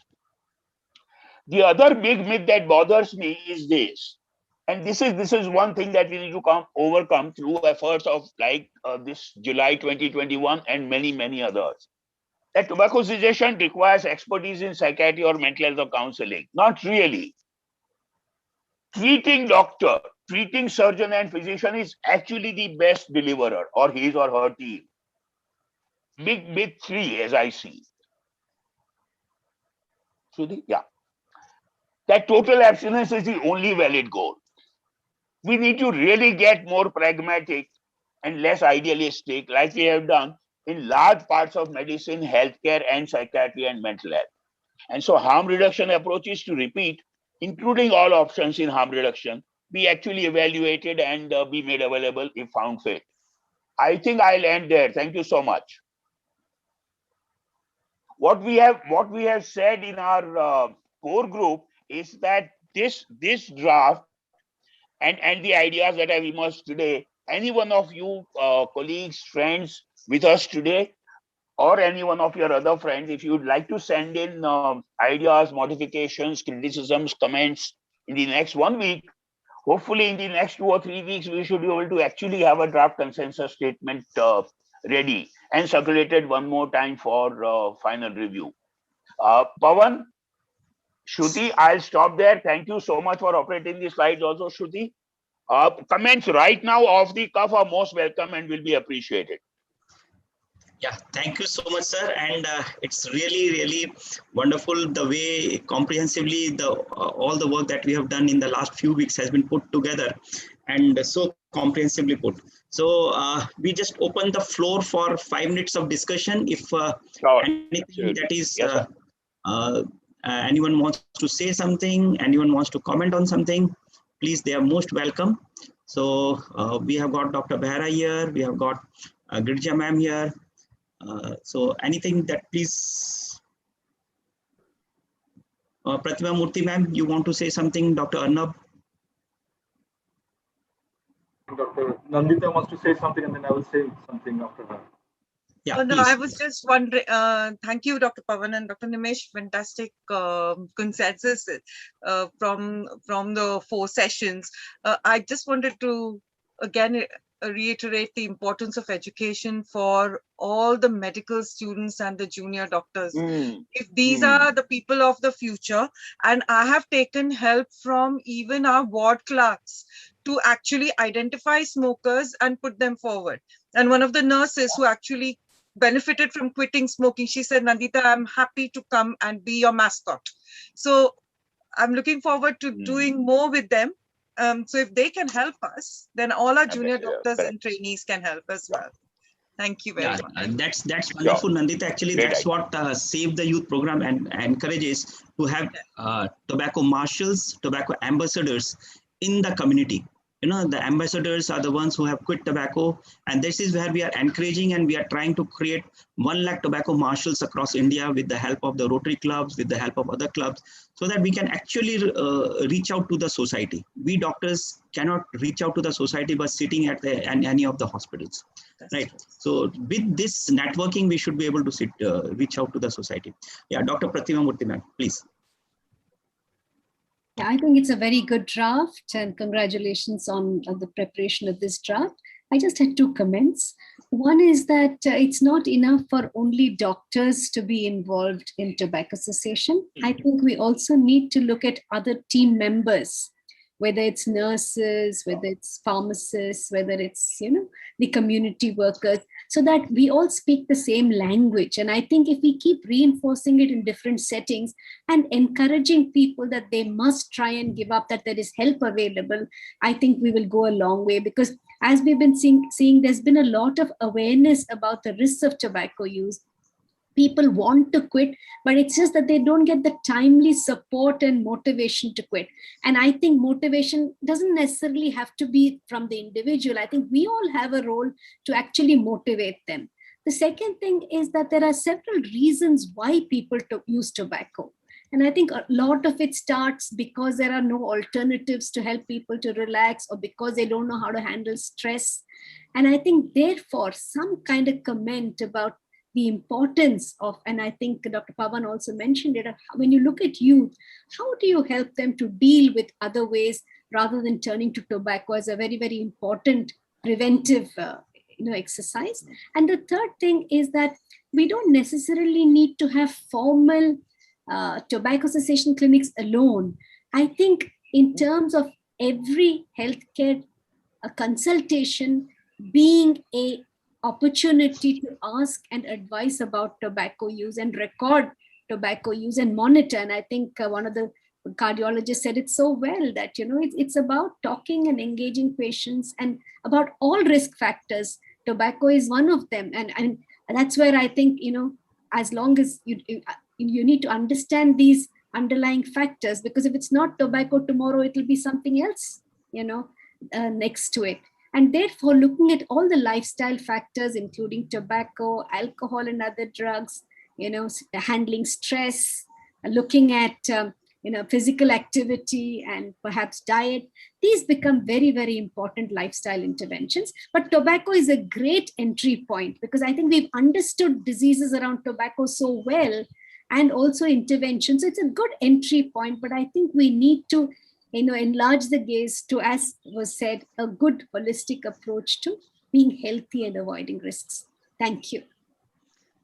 Thank you so much, ma'am. It was wonderful, and I'm sure we will incorporate all the points that you have raised into our system, so that we can have more into the consensus guidelines or the consensus statement that sir is making. Now we can have Mrs. Girija. Girija ma'am is very important here, because she is from Rotary Club, and she set up the first virtual clinic at Hyderabad.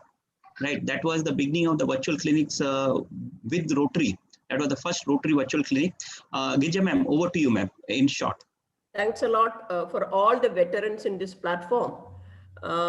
In a way, I should congratulate all of you. Everybody have the same goal, but the roads are different. But what we have to do, we have unitedly, we have to come forward and help ICanCaRe, where their dream is to change into 360-degree view this tobacco cessation program and quit tobacco. I have taken a very great initiative, like Kalyan Banerjee sir has told. We have taken the first initiative in AP under the Rotary Action Group.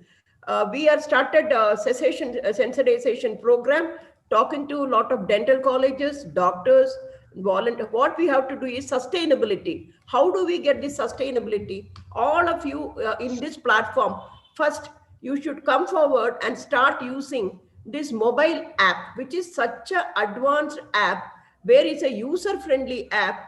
You can get all your preliminary reports within no seconds, and that will become very handy. Once you are used to that app, you can also see how much time you are saving, how much of the time of the patients you are saving. That is what the first advocacy we have started talking to people. Another thing is participation in this Marshall's program, certification program, where you study about this cessation and you become a marshal and you can train your own people. So we create new volunteers in your own areas. So that is one way, and we can do a lot of advocacy and awareness program. Each individual can do this, and there is a lot of organizations involved in this platform. Everybody can come forward and nominate their own people, and unitedly we can achieve this, and we can reach the goal and fulfill the dream of ICanCaRe, Dr. Pavan Gupta, and our own, each individual. We all are in the same. So we have to eradicate this tobacco, quit tobacco. because I am also one of the main person who was affected very badly due to my dad's death. So I keep on telling this in every platform, like how Professor Arnab was telling, only motivation is the best way to talk to people how to eradicate this smoking. Thanks a lot, Pawan, and the entire ICanCaRe team to give me an opportunity. Thank you. Thank you, ma'am. Thank you. You are very And important. also, sorry, like Pawan said, we have set up a wellness center in Hyderabad. And next center also, we are talking about to another big club has come forward to set up one more center. So we are talking to a couple of cancer hospitals where we can start. They are already having some dialysis and some laboratory facilities where we wanted to have this center also unitedly so that the patient will have all the facilities in under one roof. So we are under discussion and we will be conducting every month 3 days this sensitization program partnering with the ICanCaRe. Thank you, ma'am. That was a wonderful thoughts that you have, and that is what we are implementing, thinking, conceptualizing, and implementation. Implementation is the most important aspect to actually change the whole system. So, Professor Arnab, you wanted to say something, and here before you say something, I want to say one thing for your center. I would wish to upgrade your center to a comprehensive tobacco cessation center with the oral screening program, not just as an NRT center. This is what I have thought that I would talk to you later. So over to you, Dr. Arnab. Yeah, I think thanks for the proposal. Actually, although I mentioned this is NRT clinic, we have changed the name actually meanwhile. So now it says anti-tobacco clinic or stop tobacco clinic. We have made our own terminology in Bengali also. So what we actually have is a dental surgeon who sits there at least twice a week. And then we have a CO monitor, we have a pulmonary function test facility all free of cost. So this is all done. We have our own folders, flyers to educate people. But I think, we'll definitely appreciate the help. Professor Chitranjan Choudhury is an expert in tobacco combating policies. He's an expert in UK and in Mangalore. He runs an NRT clinic. So he was the one who actually set up the whole facility, and he does monitoring virtually. What I feel in a cancer hospital, first of all, the normal people will probably not want to come. Professor Girija Madam, my feeling is that if you set up the centers, the tobacco cessation clinic could be in the cancer hospital, but more importantly, it should be outside the hospital because a lot of people have this taboo of going to a cancer hospital. That's number one. Number two, those who are diagnosed with cancer, they will give up tobacco, anyway. It's only a small percentage of patients who have precancerous lesions. These are people who might benefit from this sort of clinic. Thirdly, while we are discussing about the multi-pronged approach, before you finish and before you forget about my suggestion, is once again a request that please do some brainstorming. I'm sure with all these brilliant minds, we can come up with certain proposals which can, stimulate the government, make them think otherwise, so that they actually stop or think of eradicating tobacco altogether, not just preventing this tobacco usage. So what we really need to do is make them understand about economists are not good at economy anyway. I run a side of really struggle every day.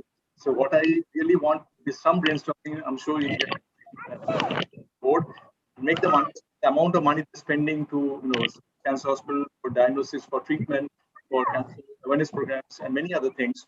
And also we are losing lives every day. So if we as rightly suggested that they can do some other farming. I'm sure all the ideas. I'm sure we'll see a tobacco-free world in the near future. At least India to start with. Bhutan is tobacco-free. You all know there is some smuggling going on. I understand the smuggling is going on because we have India just next to them. I'm sorry to say this because we have a way of what should I say, exporting them in the black market. So I think gradually it should go to a free world to save our next generation. That's my bottom line. Thank you, Dr. Arnab. And as a friend and guide, and as the president of ISO, I'm sure a lot of more surgical oncologists will become part of this program. And that is where I think we'll need your help to inculcate this thing, tobacco cessation, into the heads of the surgical oncologists that is the need of the hour. And they need to have this tobacco cessation program, and all the young surgical oncologists need to be trained in tobacco cessation. This is what, as myself being a surgical oncologist, that is what I feel, whatever the specialty. And this is where definitely, as a president of ISO, I'm sure that is we'll look for that aspect from your side. Of course, taking... sorry, Dr. Pavan, sorry. I just wanted to add one more point. See, under this Rotary or Inner Wheel, this year's theme is Save the Women. Women Empowerment, Save the Child. That is the major motto of all this platform. So under this program,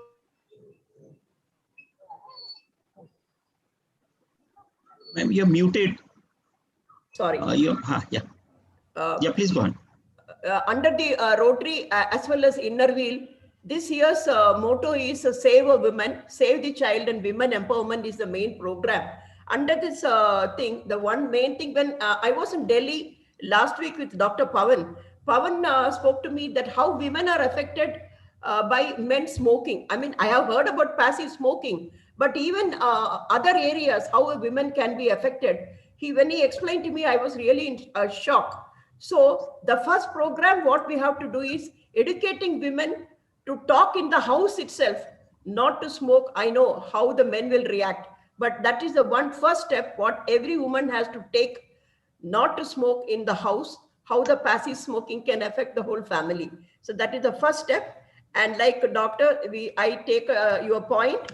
We will first, our first wellness center is not in the cancer hospital. This is an additional center where already it is there. So Rotary is a charitable organization, so we cannot charge the patients. There will be a nominal fees.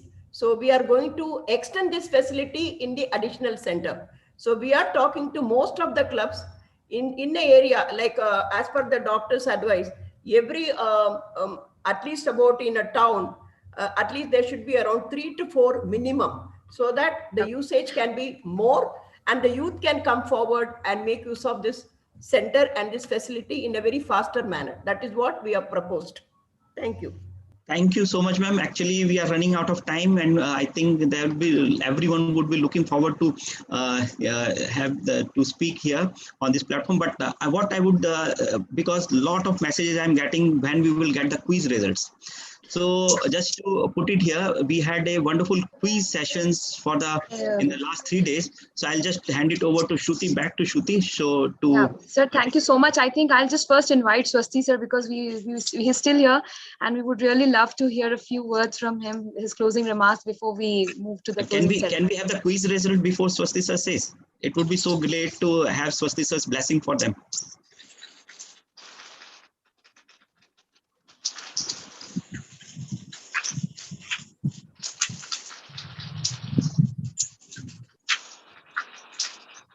Right, I'll just share my screen.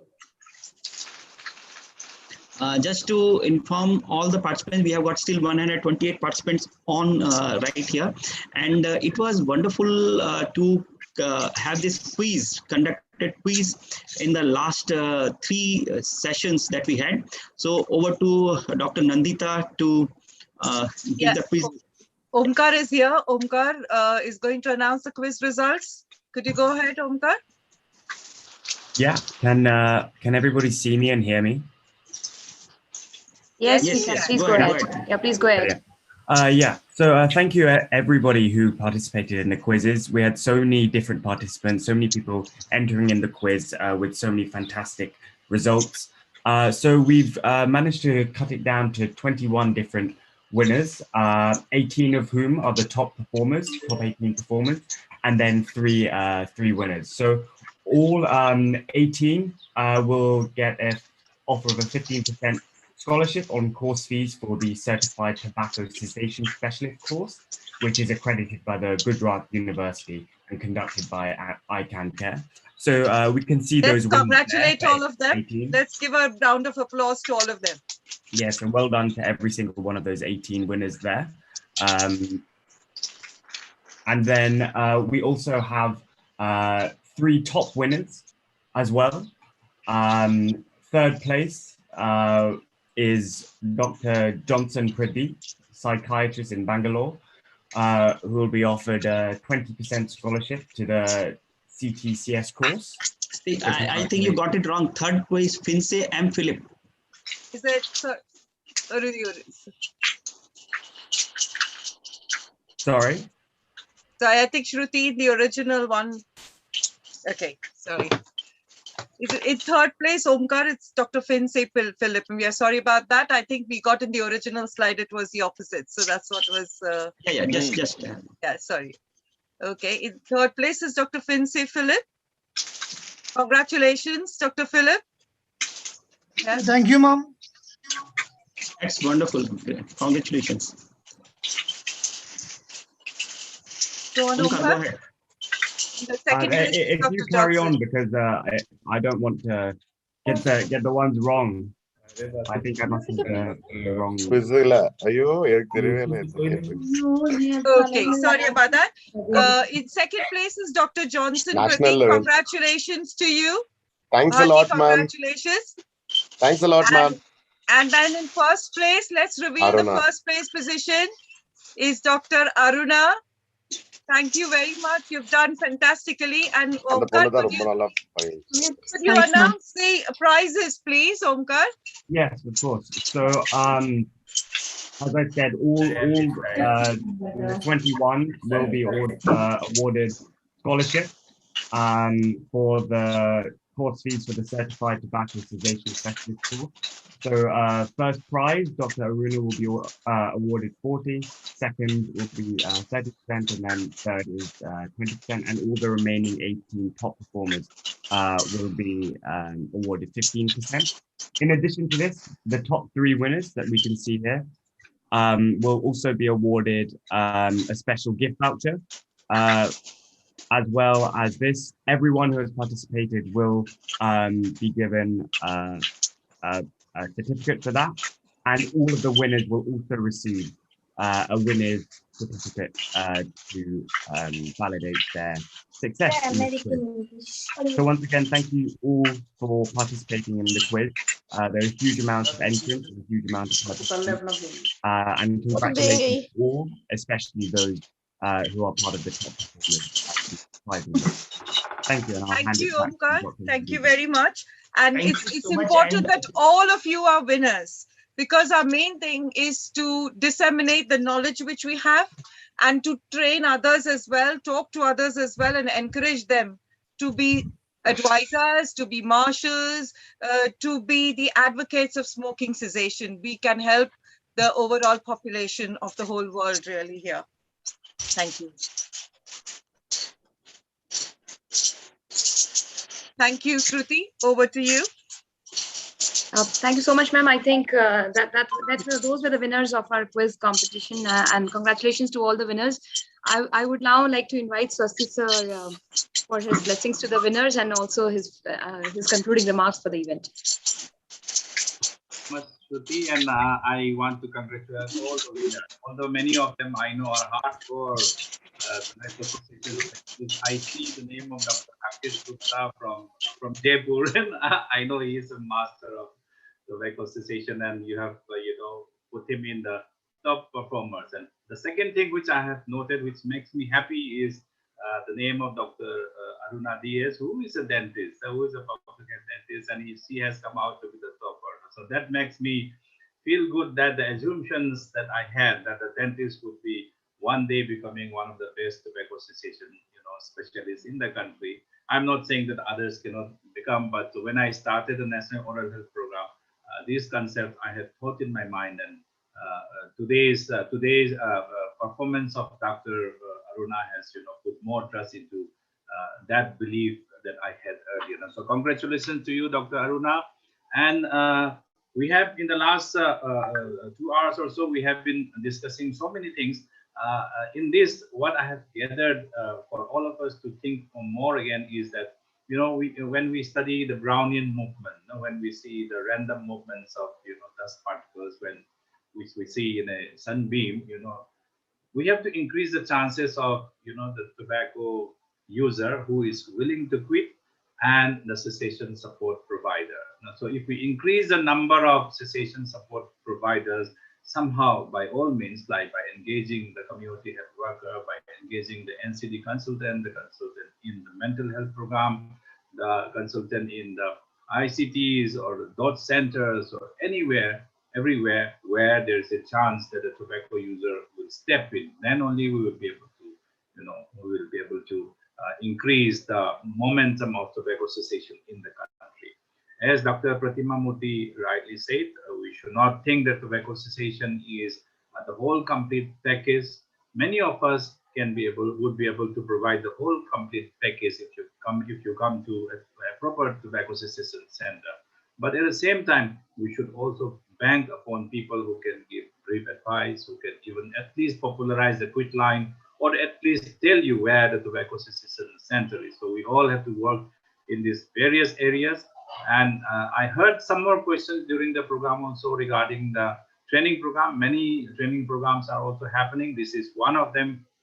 And I would also like to, I'm happy to announce that the National Resource Center for Tobacco Cessation, which is being set up under the National Oral Health Program in Maulana Azad Institute of Dental Science, is now ready to roll out tobacco cessation support training program for the dentists in the country. So please, start looking out for that program also.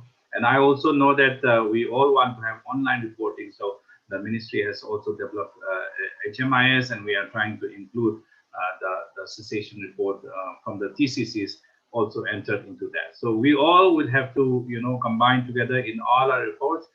None of them are small, none of them are too big, but all, combined together will have a great momentum which we cannot individually achieve. So with this, I congratulate Dr. Pawan, ICanCaRe, and the entire, team of ICanCaRe. As I said in the previous workshop also, I really envy the team of ICanCaRe which Dr. Pawan is having. I wish I have one in the ministry as well. And so with these words, I congratulate each one of you. Thank you so much, sir. I think it's been a real pleasure, real honor to have your gracious presence and to hear such great words of wisdom. And indeed, we are going to really, together, we are going to really make a difference in the country. And with this, let's move towards the closing ceremony of our session. So I'll share back my screen again. And I think it has been 4 great Sundays and all of you really enjoyed. Congratulations once again to all the participants, and thank you to all the dignitaries who are here with us on this evening and on all the 4 Sundays altogether. I'll now invite Nandita ma'am to kindly give the event report.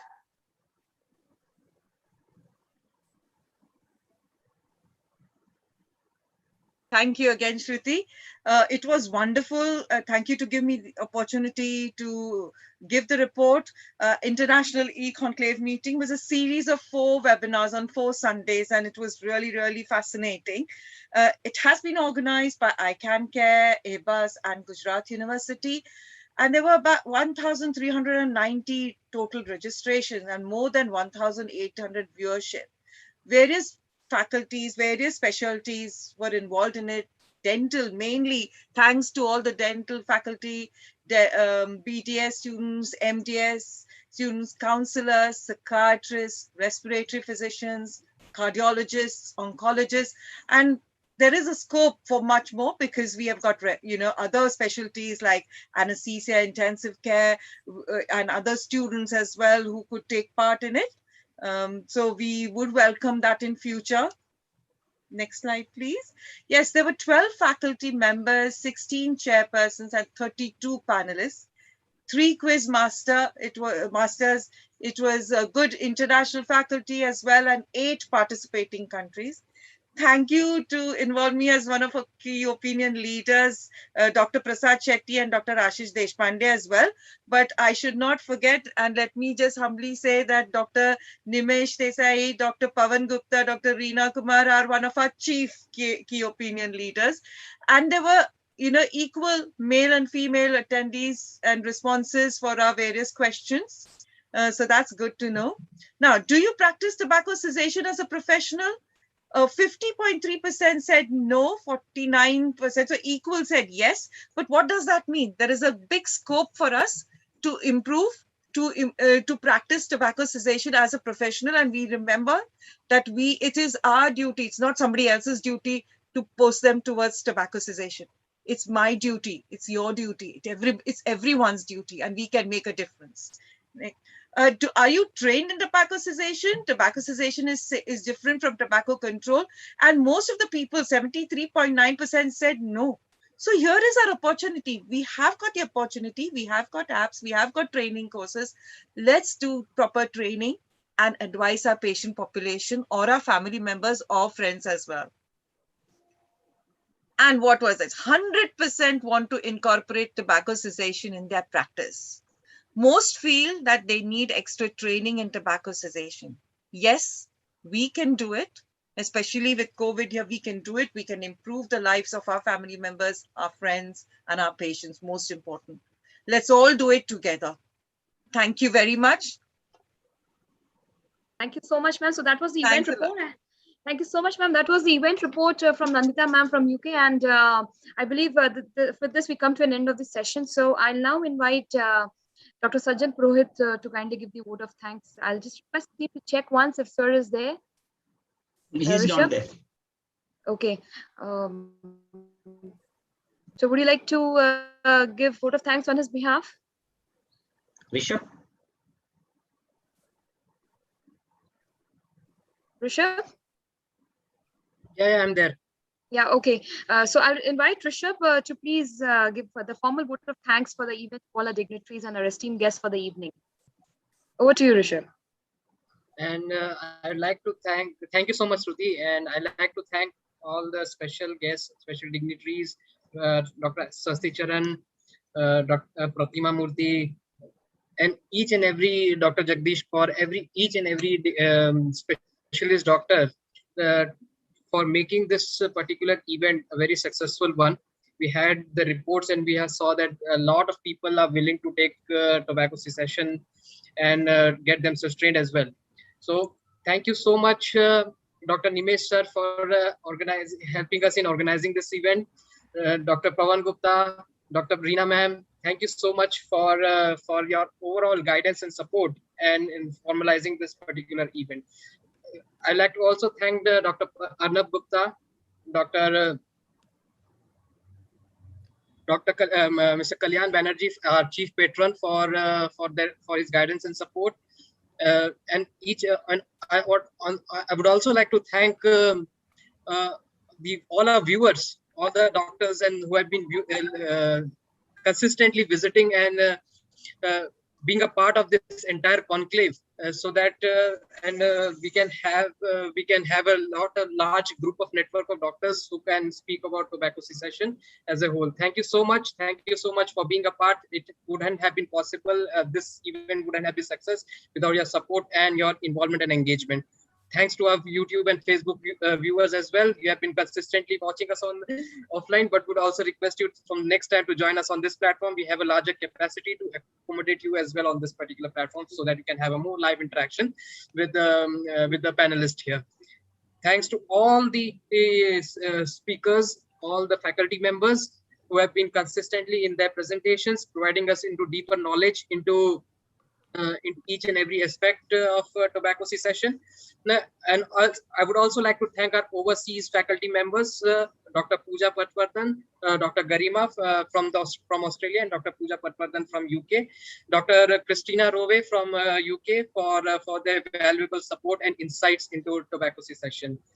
With this, I would also like to thank our moderators, Dr. Nandita Devikar, Omkar Devika, Mrs. Shruti Agrawal, for actually doing a lot harder work to make this whole program very smooth and convenient for each one of us. Thank you so much. Thank you so much, Dr. Nandita and Mrs. Shruti Agrawal. Thank you so much. With this, I would hand over back to Shruti. Thank you, Rishabh. And before I invite Shruti to take over, I request everyone to please join the Facebook page. We have a lot of activities going on, and we would look forward that we have more and more ICanCaRe community page to be everyone to be part of it, so that we can reach out to a larger, and you can post your activities that you are doing at your place. So this is the Facebook page link that I've said. Just click on this link, and it will just take 30 seconds to join the page. So all those who have not yet joined, please request everyone to be part of it. The quiz details and everything would be put on the Facebook page. So we do. I would also thank our pharma partners. They have been also very instrumental in promoting this event throughout the country. I'd like to thank Ruzen, Tobacco Nil from Ruzen for their support, and Nosmog from JB Chemicals Private Limited, and all the organizations and institutions that have been a part of this particular program. Thank you so much. And of course, TrisCare, which is part and parcel. And TrisCare is an instrument which has been made for mouth opening, has been designed by me. Rishabh, you tend to forget that.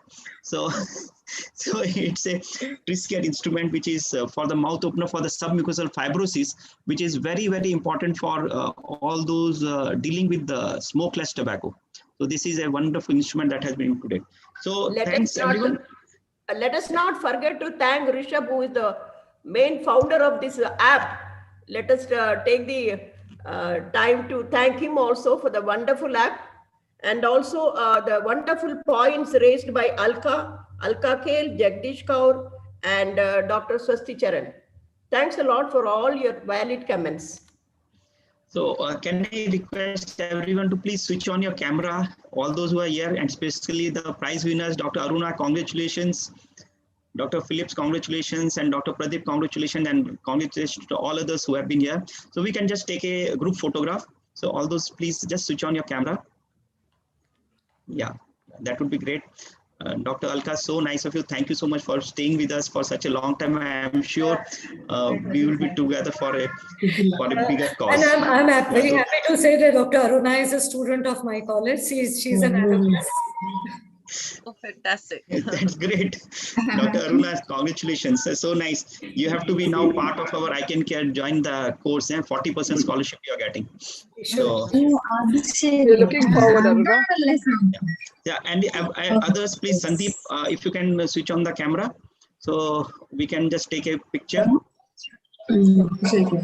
Swasti sir, if you are there, Swasti sir, if you are there, if you can switch on your camera. Dr. Sanjeev Suman Bala. So, I'll take the picture. Philip. Dr. Philip. Yes, sir, but my camera is not there, sir. Yeah. No camera. Okay. Okay. Then you send us a picture. Put your photograph yes, on the sure, Facebook sir. page. Yeah, yes, Suman sure. Bala. Yeah, Suman Bala. Congratulations, by the way. Suman Bala, if you're there, please switch on your camera. Yeah, so nice to have Christina. So see you back, and I'm sure you got a little late. Dr. Devmitra says that she doesn't have the camera also. Okay, Devmitra, but you are part of the team, and we look forward to be joined together. So over to you, Shruti, to take the picture. Yeah, I'm just clicking. So on the count of 3, 1, 2, and 3. Smile, please. Yeah, that's it. Hey, take another one. My position was not good. Dr. Swasti, no, sir, I think it's fine. Okay. It's fine. It's come out great. Yeah. Thank Thanks you, everyone for being part of this journey. And what we are looking forward for is basically joining the academic course that we have rolled out at ICanCaRe, and it is accredited by Gujarat University. So it would be an opportunity for all of you to be trained in this course. I think Dr. Premjit has been trained, and I'm sure he would hear if he can say a few words how he felt about the course. Premjit ji, and I think everyone is getting the scholarship, so it would be a great. Premjit is now going to tell me that oh come, why I was not given the scholarship. Yeah, Premjit ji. Yeah, thank you, Dr. Pawanji, for giving me for giving up opportunities in this platform again. Once more, all the participants, I have already mentioned that in the second webinar also. Those who love the tobacco control, or those who in the power of the tobacco cessation, please join the ICanCaRe. And then most probably I am looking for the Manipur state also. So we are trying to stick to the pitching to all the 16 districts or to the CMO. So let us work together, and then I'm looking forward. Thank you, Dr. Pawanji. Thank you so much, sir. And I think we will close the curtain. Can we take one more picture? My son has come. He had done this. Okay. Sorry. Yeah. Sure. Yeah. Great. So if we can have a picture. Thanks, Shruti. Okay, so ready? Yes. On the count of 3. Okay, 1, 2, and 3. Smile, please. Taken. Thank you very much. Thank you. Thanks for the opportunity. Thanks for everyone all of us. for being part of it. So last you, word sir. always Thank goes you, to everybody. Dr. Reena and Dr. Yeah, Sharadji, you want to say something, Sharadji? Sharad Singh, you want to say something? Yes, thank you, sir. Thank you, everybody. Thank you, Sir Pawan. Thanks. Thank you. Thanks. Seema ma'am, you want to say something? Then we will have Aruna ma'am. Thank you very much, sir. Actually, I had attended last month, so I was quite enthusiastic to attend this one because I came to know a lot of new things again with the help of oncologists and everything. So thank you very much. And the quiz part was really good. So we had really enjoyed it. It was actually boost for all of us to be in the session with wholeheartedly. Thank you, sir. Thank you, ICanCaRe, and thank you, Reena madam, for giving us all of us an opportunity. And good luck to your whole team, sir. Thank you. Thank you. And you You're are part of the team now. Seema. Thank you, madam. Thank you. Yeah. Aruna ma'am. Yeah, good evening, everyone. Thanks a lot, sir. Indeed, till date, it was more of a compartmentalized approach in tobacco cessation. So on this platform, we learned more of the collaborative approach for the tobacco cessation. So, and here it was not merely the perspective of a dentist or else a oncologist or else a social worker or a psychologist. Everything was integrated here. This is what we require on a learning platform. And I look forward to learn more from the ICanCaRe and as well as the other platform for learning in tobacco cessation. And I wish to contribute for the same. So thank you very much. Thank you, Aruna. Thank you so much. Thanks, ma'am. Thanks. Thank Congratulations, you so much. Aruna. Congratulations, and now you are getting a good scholarship that you are looking forward for to join the CTCS course. We look forward for your being part of the course, and of course we look forward for more means giving into ICanCaRe after for more in participation at ICanCaRe platform. Thank you so much, and great having you here. So I think we will call it a close, and Dr. Reena, and I think anyone else? Yeah, over to you, Dr. Reena, and then Thank you, Dr. Pawan. International E-Conclave on Tobacco Cessation, by ICanCaRe, IHBAS and Gujarat University has been a dream that we have lived the last few months, planning it and talking about it. And this entire month has been a beautiful rollout of it, with all of you participating and integrating under the theme of integrating pharmacotherapy for effective tobacco cessation. Thank you so very much to each and every one, the various organizations, of course, our amazing chairperson, Dr. Nimesh Desai, who's really, taken us ahead, Dr. Rakesh Raval, Dr. Prasad Shetty, everybody. I think Rishabh has named every person, but most importantly, I think that the fact that we came out with our opinions, and as all of us have realized that the need not just to work in silos, but to work together.